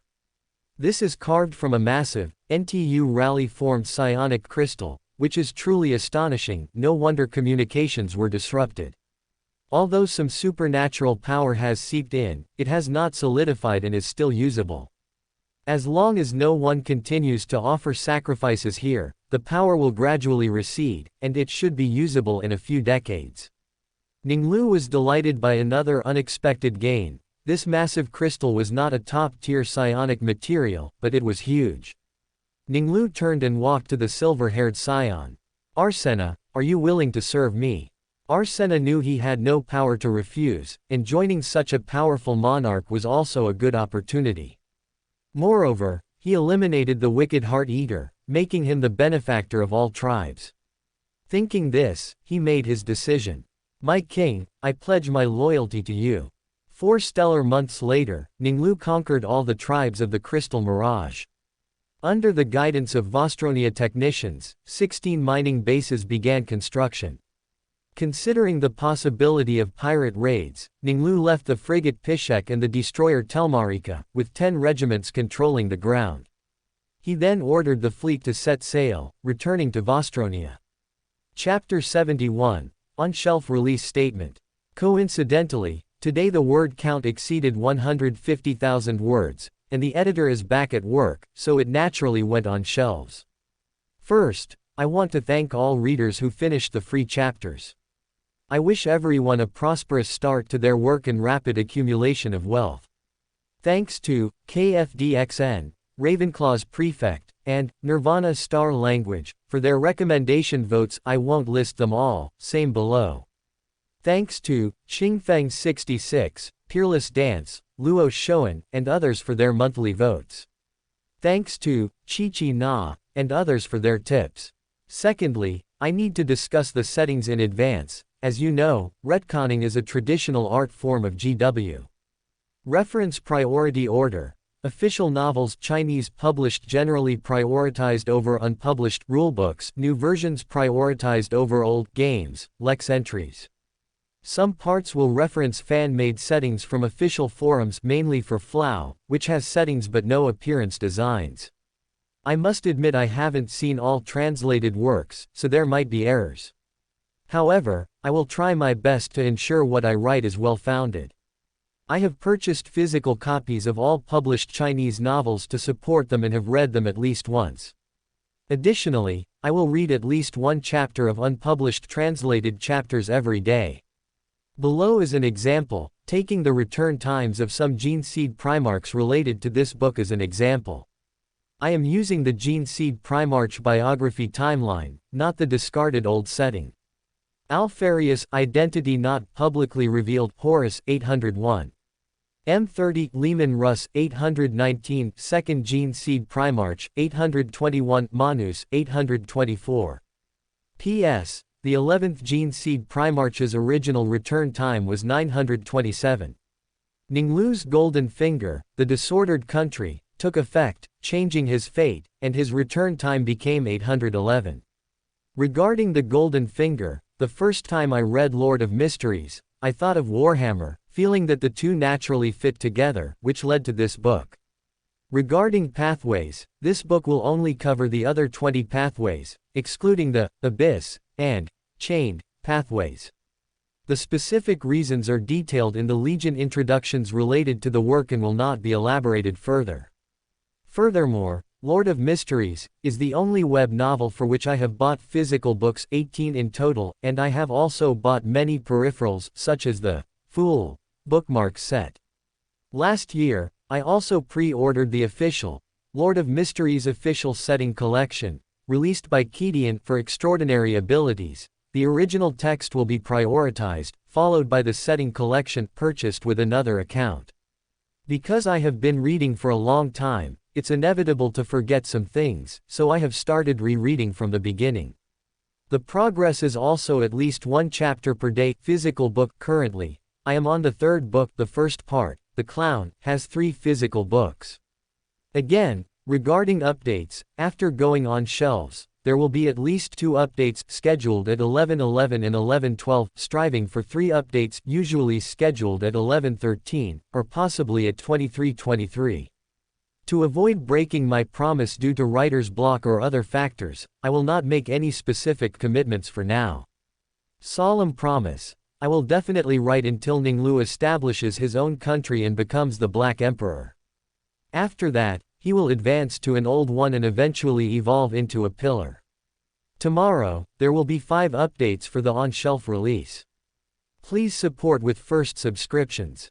The first chapter will be manual, the other 4 chapters will be updated later. 2 chapters will be scheduled at 11:11, and the remaining 2 chapters will be scheduled at 23:23. Chapter 72, Psychic Link. Please subscribe for the first chapter. When the ship sailed out of the Crystal Mirage's orbital range, Ning Lu came to the J005 deck to check the Space Monkey's new work, but found no surprises. He was not in a hurry. Vostronia did not lack industrial waste, and a large quantity would always produce miracles. He said to Wojciech beside him, continue to provide them with waste materials. In addition, during the voyage, you need to come up with a shipyard design plan, referring to the Mechanicus's Sopot shipyard, for preliminary design. Then, he looked at Bukayo again and sent a thought pulse to the Midnight Poet. Bukayo's body stiffened, and several images and biological data of creatures called Shadowfiend appeared in his mind. At the same time, there was an order from Ning Lu. Go near the warp engine and bring me at least 1 Shadowfiend. It's best to capture it alive. If it's dead, the corpse must be complete. Bukayo nodded slightly, indicating that he understood.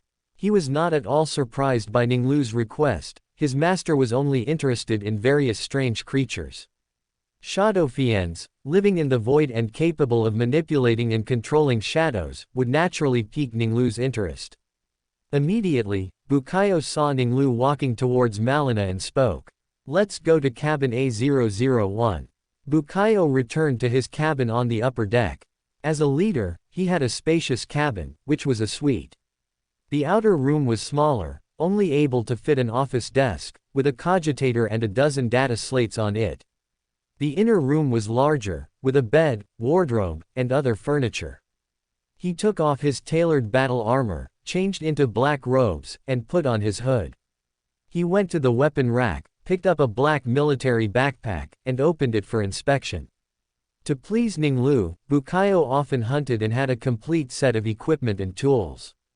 After checking them one by one, he slung the military backpack over his shoulder and left the cabin. Bukayo skillfully found a ventilation shaft near the warp engine. He took out a forearm-length pry bar from his backpack, took 3 steps to gain momentum, and jumped. The Midnight Poet swung his left arm, and with a hook and pull of the pry bar, he pried open the grate. Upon landing, he immediately bounced up. After leaping into the ventilation duct, he pulled the grate shut. Merging into the darkness, the Midnight Poet immediately felt a surge of energy. His spirituality became more active, and his vision in the dark greatly enhanced. He stooped and moved forward in the passage, his eyes searching everywhere. From the received data, he knew that Shadowfiends were 8 centimeters in size, light-averse, and hidden in shadows. After moving forward for more than 30 meters, Bukayo suddenly stopped. He saw a mushroom-shaped creature at the corner ahead, hanging upside down from the top of the passage. Bukayo pulled out a small silver box from his backpack, opened the lid, and found it divided into 12 compartments. He held the box and continued to walk forward. Bukayo's spirituality was suddenly stirred. His eyes deepened, staring at the 2 hooks, 4 blades, and tooth-like aggressive limbs spreading out from the shadows. The Midnight Poet knew this was the Shadofiend's ability. He did not panic, nor did he dodge or attack. He simply began to chant a hypnotic poem. Ah, the shadows of fear quietly recede. Crimson hope spreads across the night sky. At least one thing is certain, this life flies by like a dream.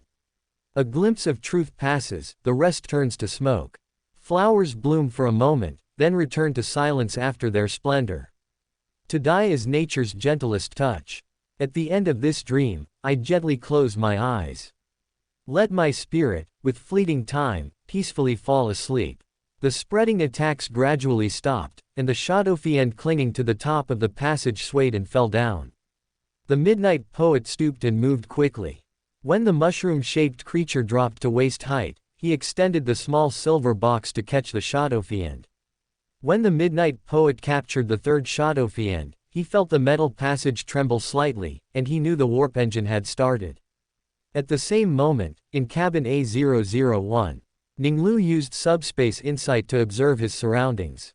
After sensing Malena's warp imagery-formed waves gradually calm down, he shifted part of his attention to the data slate. While handling official duties, part of his consciousness always fluctuated with Malena's waves. When Malena rested, the two would dine together, chat, and meditate for a short break. Ship time passed day by day, until 11 days later.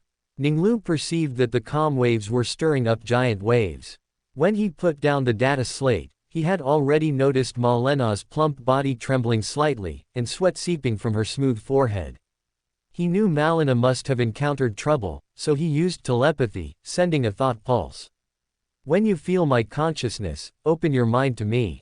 Immediately, Ning Lu's consciousness spread towards Malena. Her mind's door was a wooden door.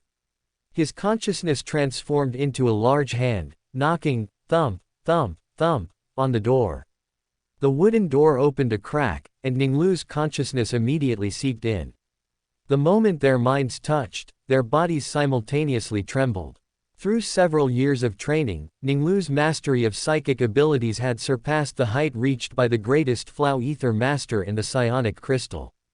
In an instant, he concealed the secrets within his own mind, his disordered country, his potion sequence, his gene seed Primarch.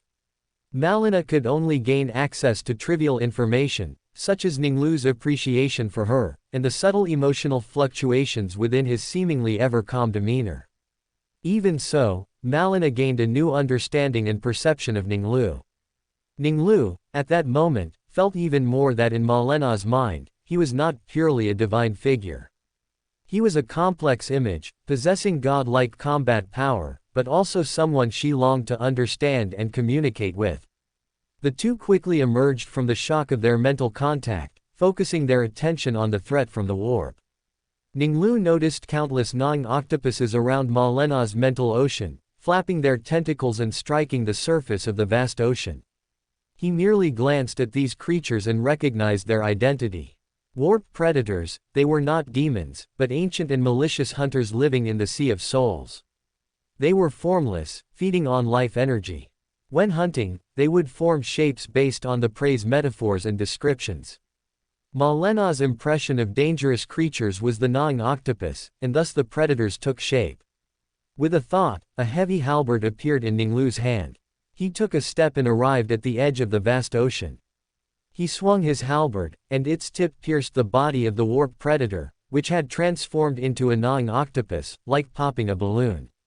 Instantly, the massive creature vanished without a trace. Many predators, sensing the new prey's immense life energy, a difference like the sun to a lamp compared to their previous prey. Driven by their predatory instincts, they surged madly towards Ning Lu. Leave them to me, you focus on navigation. Ning Lu swept his halberd, and several huge, malicious hunters were instantly obliterated. The warp hunters, facing a top predator, scattered in terror. Ning Lu then withdrew from Malena's mind and continued to attend to his duties. The subsequent warp journey was uneventful, and the Vostronia's pride in Vistula successfully returned to real space. You've worked hard, Ning Lu said with a smile, go and rest. Malena looked at the giant before her. In her eyes, Ning Lu had lost a bit of his majesty and mystery, gaining much familiarity. Okay. A smile bloomed on her face. She felt Ning Lu's concern. Ning Lu walked out of cabin A001, then found Bukayo. My lord, I found a total of 35 Shadofians. Well done, Ning Lu said approvingly. He took the Shadofians back to his cabin and immediately began to prepare the Briber's potion. Chapter 73, The Bribers, Seeking First Subscription. In the disordered country, the amber liquid in King Ning Lu's silver glass swirled with strange golden-brown ripples, like countless eyeballs immersed in molten gold. He tilted his head and drank. The moment the amber liquid slid down his throat, the knuckles of his hands suddenly glowed with a pearly luster, and tiny golden lights appeared on his fingernails. At the same time, a large amount of information flooded his mind. Ning Lu contained the overflowing power of the potion while organizing the extraordinary abilities of the Bribers. The core ability was naturally bribery, which produced various effects by giving the target something of actual or symbolic significance. Specifically, there were 4 applications. Weakening significantly weakens the target's attack, defense, or control against himself for a certain period. Charm makes the target develop strong goodwill, making it difficult for hostile intentions to arise, and even unwilling to fight the Bribers. If the bribery is appropriate, there is even a very small chance of them attacking their companions in reverse. Arrogance makes the target proud, arrogant, mentally impaired, and prone to misjudgment. Connection creates an association and establishes a link between the two parties. In addition to the core abilities, Ning Lu's spirituality was further strengthened, and his physical body received a slight boost. His throwing ability was mystically enhanced, making it more convenient to throw bribery items. At the same moment Ning Lu was organizing his gains, at Vostronia's spaceport. A man dressed in a golden robe, as tall as an average adult, and a bald giant beside him, surveyed the bustling spaceport together. The bald giant wore a green robe, and on the right side of his face was a lifelike multi-headed snake tattoo. The golden-robed man's consciousness spread outwards, and the conversations of countless people, their thoughts, all converged into his mind. In addition to learning that Ning Lu liked all sorts of strange objects and creatures, several pieces of information caught his attention. Solapu, I just came from Exemplar City, the hive city personally built by King Ning Lu. Do you know? It's an amazing city, completely different from other hive cities. Exemplar City lives up to its name, all other hive cities should emulate it. I truly wish I could see that day. I truly hope that one day, after I have 11 children, I will be lucky enough to fulfill one of the 33 requirements set by King Ning Lu and gain residency in Exemplar City. The golden-robed man looked down with interest. His gaze was sharp, penetrating the toxic clouds and looking at the city with the thinnest industrial exhaust. It soared into the clouds, the tallest hive city in the entire world, and the spire of its highest nest tower was only 10 kilometers from the spaceport. Tens of seconds later, he spoke in standard High Gothic to the man beside him, who held a double-headed spear. Let's go, let's see the exemplar hive city, built by your brother, and praised by the Vostronia people. The two walked towards the helipad. The guards, hundreds of meters away, saw the tall figure holding a spear. The captain of the guard was about to remind his subordinates when the golden-robed man's eyes flashed, and his movements stiffened. After a moment of mental confusion, he forgot his words and thoughts. In their eyes, they only saw the green-robed man, and no longer saw or remembered the spear in his hand. After the golden-robed man walked another 10 steps, he frowned slightly, deep in thought. Immediately, he realized that this spaceport was completely different from what he had seen on Terra and other Hive City spaceports. The busy workers radiated a light of hope. A glimmer of curiosity flashed in his eyes, making him even more eager to see Exemplar City. Half a standard hour later, inside the luxurious aircraft, the golden-robed man spoke in Vostonian. You are all certified merchants of the Hive City Guild, aren't you? This is my first time visiting Exemplar City. Can you tell me what's special about it?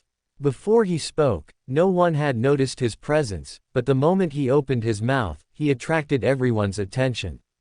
The 5 wealthy merchants looked at the man, who possessed an angelic, perfect appearance and illuminated the entire cabin, feeling incredibly astonished. How had they not noticed such a brilliant person before?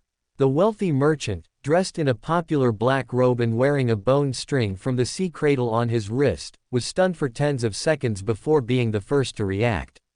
He instinctively used an honorific to address the man before him. Sir, if you ask what's different, I can only describe it as completely different. Exemplar City is a city designed by King Ning Lu.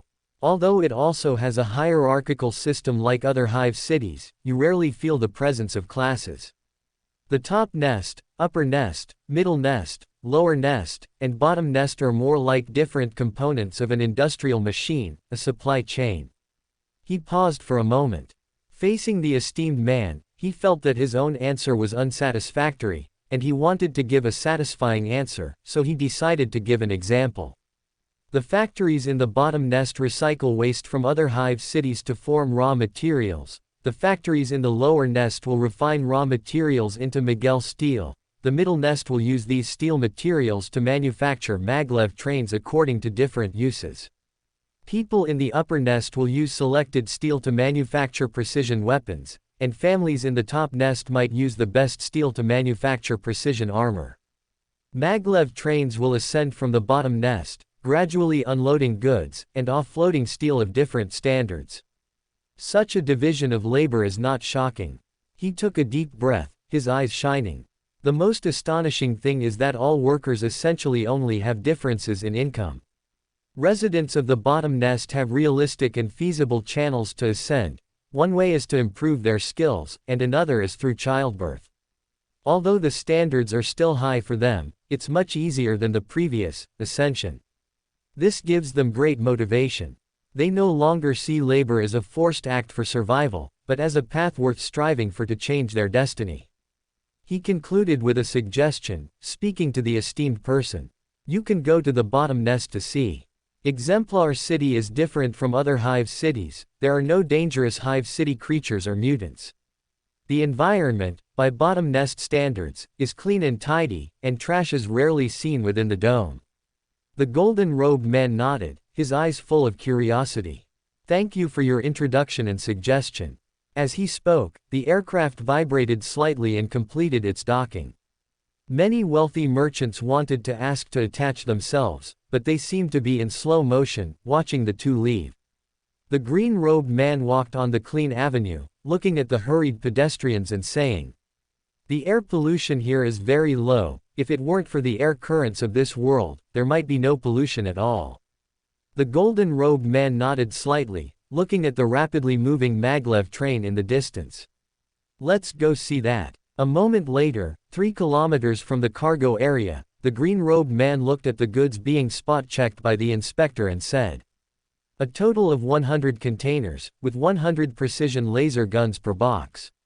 For ordinary people, these are powerful weapons, and their quality far exceeds products from other hive cities. It seems that the hive city governed by this brother has not lowered the quality of its weapons by improving the living standards of its people. Other items like armor and grenades are also of good quality." The golden-robed man nodded, acknowledging his judgment, and then said, "Let's go to the bottom nest and see how he solves the mutant problem." Chapter 74, The Human Emperor and Alfarius' First Order Request. Exemplar City, Bottom Nest. The golden-robed man and the green-robed giant walked down the street. Their presence here should have attracted the attention of the bottom nest inhabitants, yet no one saw them, as if they didn't exist. The two walked into a steel factory as if entering an unmanned territory. They happened to see hundreds of workers in yellow work uniforms gathered at the entrance of the side cafeteria. The factory director, dressed in yellow and black, spoke loudly. "The production statistics for the last 5 work cycles have been completed. Congratulations to all of you, you have all met the minimum standard, and each of you can receive a portion of food from Sea Cradle, enough for your family to have 1 meal. The reward for the last round was seaweed, suitable for making soup," he said with a smile, looking at the eager eyes of the crowd below. "You won't be shorted. Now, start lining up to collect." The two saw that the workers were receiving a small packet of seaweed, about the size of a normal person's palm. The factory director clapped his hands lightly. Anyone who exceeds the task will receive extra food. The food from the last round was rice grown in sea cradle. You can mix the rice with seaweed to make seafood paella. The top 11 workers can also receive an extra tuna, making the seafood paella even more delicious. All the workers stared wide-eyed at the factory director. There are 303 people who overfulfilled the work tasks. Your rewards have been tallied. Those who hear their names called, come forward in order to collect. Quote. The golden-robed man turned. He had already received the answer. A moment later, he spoke. The method is simple, but it cannot be extended to other worlds. The green-robed giant nodded in agreement. When he was trained on Terra, he was dispatched to Hive City for missions. He had also performed tasks such as infiltrating the solar auxilia and observing their loyalty, so he had some understanding of the affairs of the lower classes. Synthetic foods such as corpse starch and nutrient porridge rations, although they can fill one's stomach, will cause adverse reactions if consumed for more than 5 days, such as headaches, and the probability of fetal malformation and heart failure will also increase. This is the reason for the birth of mutants, but in other industrial worlds and hive worlds, the rulers will not care about these. If Ning Lu's system were to be promoted in every imperial world, the consumption would be enormous, and we can only ensure that the solar auxilia receives food supplements from agricultural worlds every few days. The golden-robed man was silent. Promoting Ning Lu's system would only provoke resistance from various worlds and slow down the progress of the Great Crusade. It's time to go see him. At the same moment the golden-robed man spoke, Vostronia's pride docked at the starport. Stepping off the boarding ramp, Ning Lu immediately saw Howard and Yelena, who had received news in advance and came to greet him. My lord, welcome back. How long have I been gone? He asked with a smile, looking at the excited crowd. My king, your expedition this time lasted for 5 years and 60 work cycles. Ning Lu was slightly stunned. His expedition this time, including the ship time and the time spent conquering Crystal Mirage, did not exceed 2 years in total. 2 possibilities. The most likely is that the ship time during warp travel is inconsistent with real time, which often happens in warp travel. High heaven is not bound by physical rules. It may travel for thousands of years and return to reality after only a dozen days. It could also be the opposite, a few days of warp travel, but 100 years have passed upon returning to reality. Another possibility is that there is a time difference between the 2 star systems, but the difference is not that great. He then stepped forward, boarded his exclusive sedan, and drove towards the palace. As Ning Lu stepped out of the sedan, he noticed 2 people walking towards him, one in front and one behind. The giant holding a spear was taller, but he was completely obscured by the person in front of him. The moment Ning Lu looked at him, he felt as if he saw a shining golden sun, and his mind froze. The minds of the people behind him went blank, as if bound by a psychic spell, their bodies stiff. Ning Lu's steps paused, and then his dark eyes instantly turned profound, as if black mist was rising. Seeing the 11th Gene Seed Primarch recover so quickly, a trace of surprise flashed in the golden-robed man's eyes.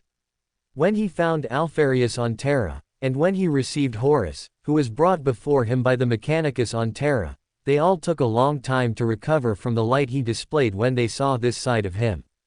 Even the powerful Horus was like this, and the sensitive 11th Gene Seed Primarch should have been even more affected. Ning Lu was actually unaffected, which completely exceeded his expectations. His moment of stunned lasted only an instant, then his face was filled with a sunny smile, and he opened his arms. Ning Lu, my son, I think you must have recognized me. We met when you were still in the gestation pod. You keenly sensed me, but it wasn't time then. I let you enjoy sleep. He was like a loving father, recalling bits and pieces of his child, his tone full of affection. Ning Lu, of course, recognized the identity of the golden-robed man. He was the human emperor, and also the gene father of the Gene Seed Primarchs. He was also not moved by the warmth shown by Huang Laohan, just as Mikado, who knew the Lord of Mankind best, said, "The human emperor always shows the side he needs to show." He also vaguely felt a hint of rationality and coldness hidden within the gentle affection. Ning Lu was even less able to regard the person in front of him as his father. "Huang Laohan shows me this side. Is it because I treat the people of Vostronia well, and he thinks I am easily moved by emotions?" As Ning Lu pondered, the human emperor had already arrived before him. "Now, the fated time has come, you should return to my side." Ning Lu's mind raced. As Jagatai Khan said, returning to the Imperium was the best choice. But he didn't want to agree immediately. Now was the time to make demands to Huang Laohan. As long as it wasn't too excessive, the human emperor, who needed him to lead the legions in battle as a general, would definitely agree to his demands. Even the loyal Sanguinius made demands. It's only natural for me to negotiate with Huang Laohan. Thinking of this, Ning Lu said with a smile, "Welcome." He opened his arms and embraced the human emperor, feeling the warmth emanating from Huang Laohan. After the two separated, Ning Lu immediately said, "I think we should have a talk before I decide whether to pledge my loyalty to you. I also wanted to talk to you. You've done very well in Vostronia. This world, under your governance, has developed into a prosperous and civilized world. I am very interested in this and want to know how you did it." Ning Lu felt Malina recover first behind him, followed by Arsena and Howard. "Please." After Ning Lu finished speaking, he led the way. He shifted his perception away from the human emperor and used the corner of his eye and subspace insight to explore the green-robed warrior holding the spear. Judging by his height, he was not a custodian, he should be an Astartes. But Ning Lu always felt that he was special, even though he had never seen an Astartes before. He has a lifelike multi-headed snake on his cheek, he should be an alpha. Huang Laohan shouldn't bring an ordinary alpha with him, and only one. His eyes flashed, and he had already guessed the other party's identity. When the Chaos God swept away the Gene Seed Primarchs, Alpharius, one of the twin Gene Seed Primarchs of the 20th Legion, was the only one who fell on Terra. The stature of these brothers is the smallest among all Gene Seed Primarchs, similar in height to an Astartes. Alpharius has never revealed his identity. He has followed the human emperor and met every returning Gene Seed Primarch, but none of them recognized his identity. Chapter 75, pouring a cup of tea for Huang Laohan, and feeling it, seeking first order. Before entering the monarch's reception room, Alpharius stopped and spoke like an Astartes. "Emperor, Gene Seed Primarch, I should not participate in your conversation. I will guard the door and prevent anyone from disturbing your conversation." Ning Lu's mouth twitched imperceptibly, but he said nothing, allowing Alpharius to continue his pretense. He sent a message to Howard and the others who were approaching. "I have something to discuss with our esteemed guest, you all go about your business." Subsequently, Ning Lu and the human emperor entered the monarch's reception room, while Alpharius stood at the door, spear in hand, like a loyal guard. Howard and the others, who received the message, were filled with confusion. After seeing the golden-robed man, their minds went blank, and they hadn't heard the conversation between the two, so they didn't know what had happened. Now, upon receiving the monarch's message and seeing a giant blocking their way, they could only leave with their questions. Inside the monarch's reception room, Ning Lu picked up the teapot and poured tea for Huang Laohan and himself. "Red tea from the sea cradle, please have a taste." The human emperor picked up the golden teacup, took a sip, and a faint expression of enjoyment appeared on his face. Top notes of bergamot, middle notes of wild berries, and base notes of cedarwood. "Excellent, I've never tasted red tea of such quality. This was grown by a cultivator, of course, an ordinary person couldn't grow tea of this quality." As Ning Lu was thinking, he suddenly felt his spirituality become a bit more lively, and it seemed as if something within his body had melted. This is a clear feedback, the briber's potion has been digested a bit.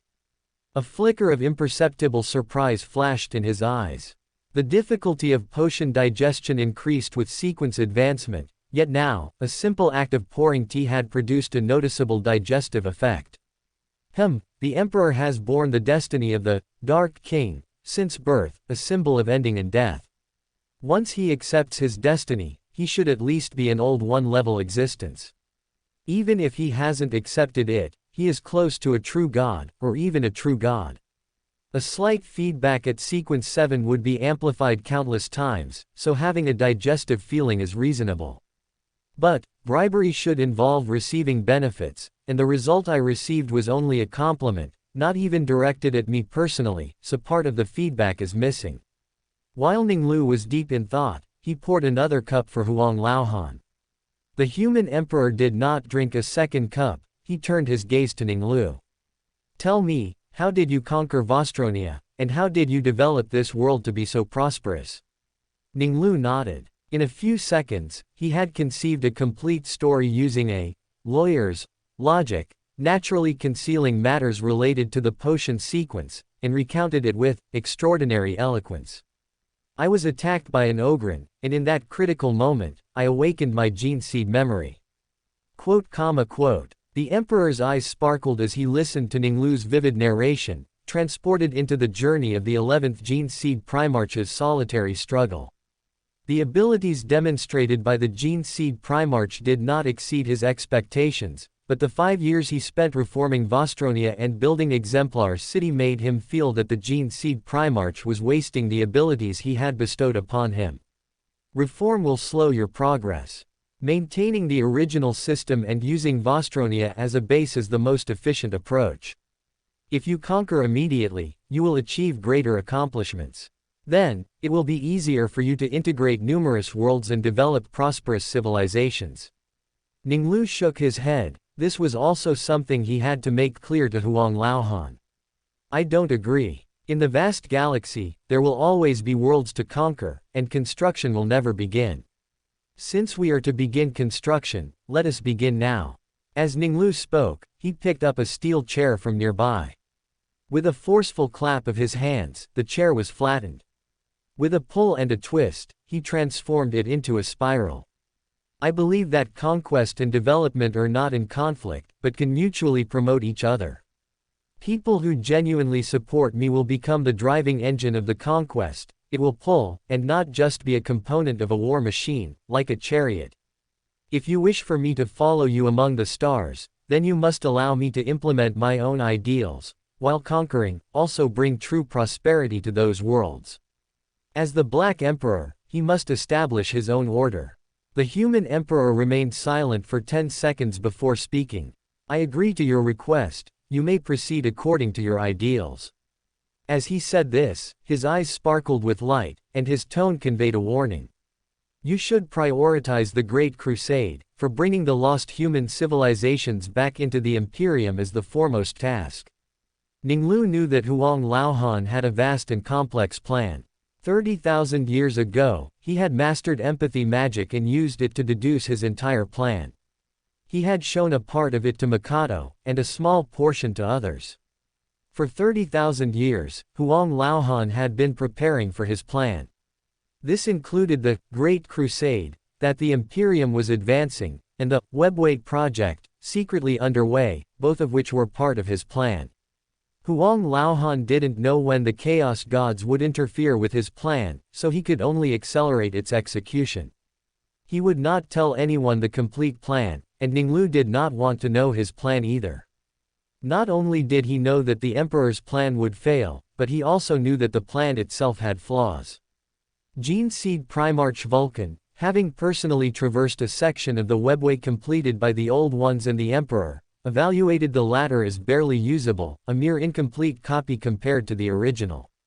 If the Old One's webway was a highway, the Emperor's could only be considered a dirt path. Even if the webway project succeeded, it could only partially satisfy the need for warp travel and would not allow humanity to escape its reliance on high heaven. Ning Lu didn't know if the Chaos Gods had interfered with Huang Laohan's empathy magic deductions. But clearly, the plan he had deduced had major flaws, even if it wasn't destroyed by Magnus in the future, and the Webway project succeeded, it would not achieve his anticipated results. The Gene Seed Primarchs were an important part of Huang Laohan's Great Crusade plan, and Ning Lu would meet his needs, in his own way. Ning Lu was confident that his legion's achievements would not be at the bottom. I will give my utmost effort and will not disappoint your expectations. Having received the Emperor's promise, he decided to pledge his loyalty, like Lionel Johnson, viewing the Emperor as a monarch rather than a father, a loyalty of allegiance. Human Emperor, I pledge my fealty to you, I will help you complete the Great Crusade. Good. The Emperor smiled and continued. You will soon meet your brother, Horus, he is the first Gene Seed Primarch I recovered. Upon hearing this, Ning Lu's mouth twitched imperceptibly. You were right, Alpharius and Omegan are soul twins, the one outside only counts as half, right? You will be reunited with your Gene Seed progeny, they are called the Reapers, led by Horus. Each of them is a powerful and efficient warrior, and I hope you can lead them to achieve even greater glory. You must first return to the homeland of humanity, Terra, where a festival celebration will be held to commemorate the return of the second Gene Seed Primarch. Ning Lu's eyes flashed with understanding. He knew that each time a Gene Seed Primarch returned, it was a political performance by Huang Laohan, which he would use to inspire the populace and resolve other political issues that needed addressing at the time. Except for Alpharius, every Gene Seed Primarch's return would be celebrated, and Horus's celebration lasted for a full Terra month. My lord, I do not wish to go to Holy Terra now. For more thrilling fanfiction stories like this, check out my channel Fanfic Audiobook. Dive into epic adventures, mysterious realms, and legendary journeys brought to life through immersive storytelling. Don't forget to like, share, and subscribe for more amazing audiobooks.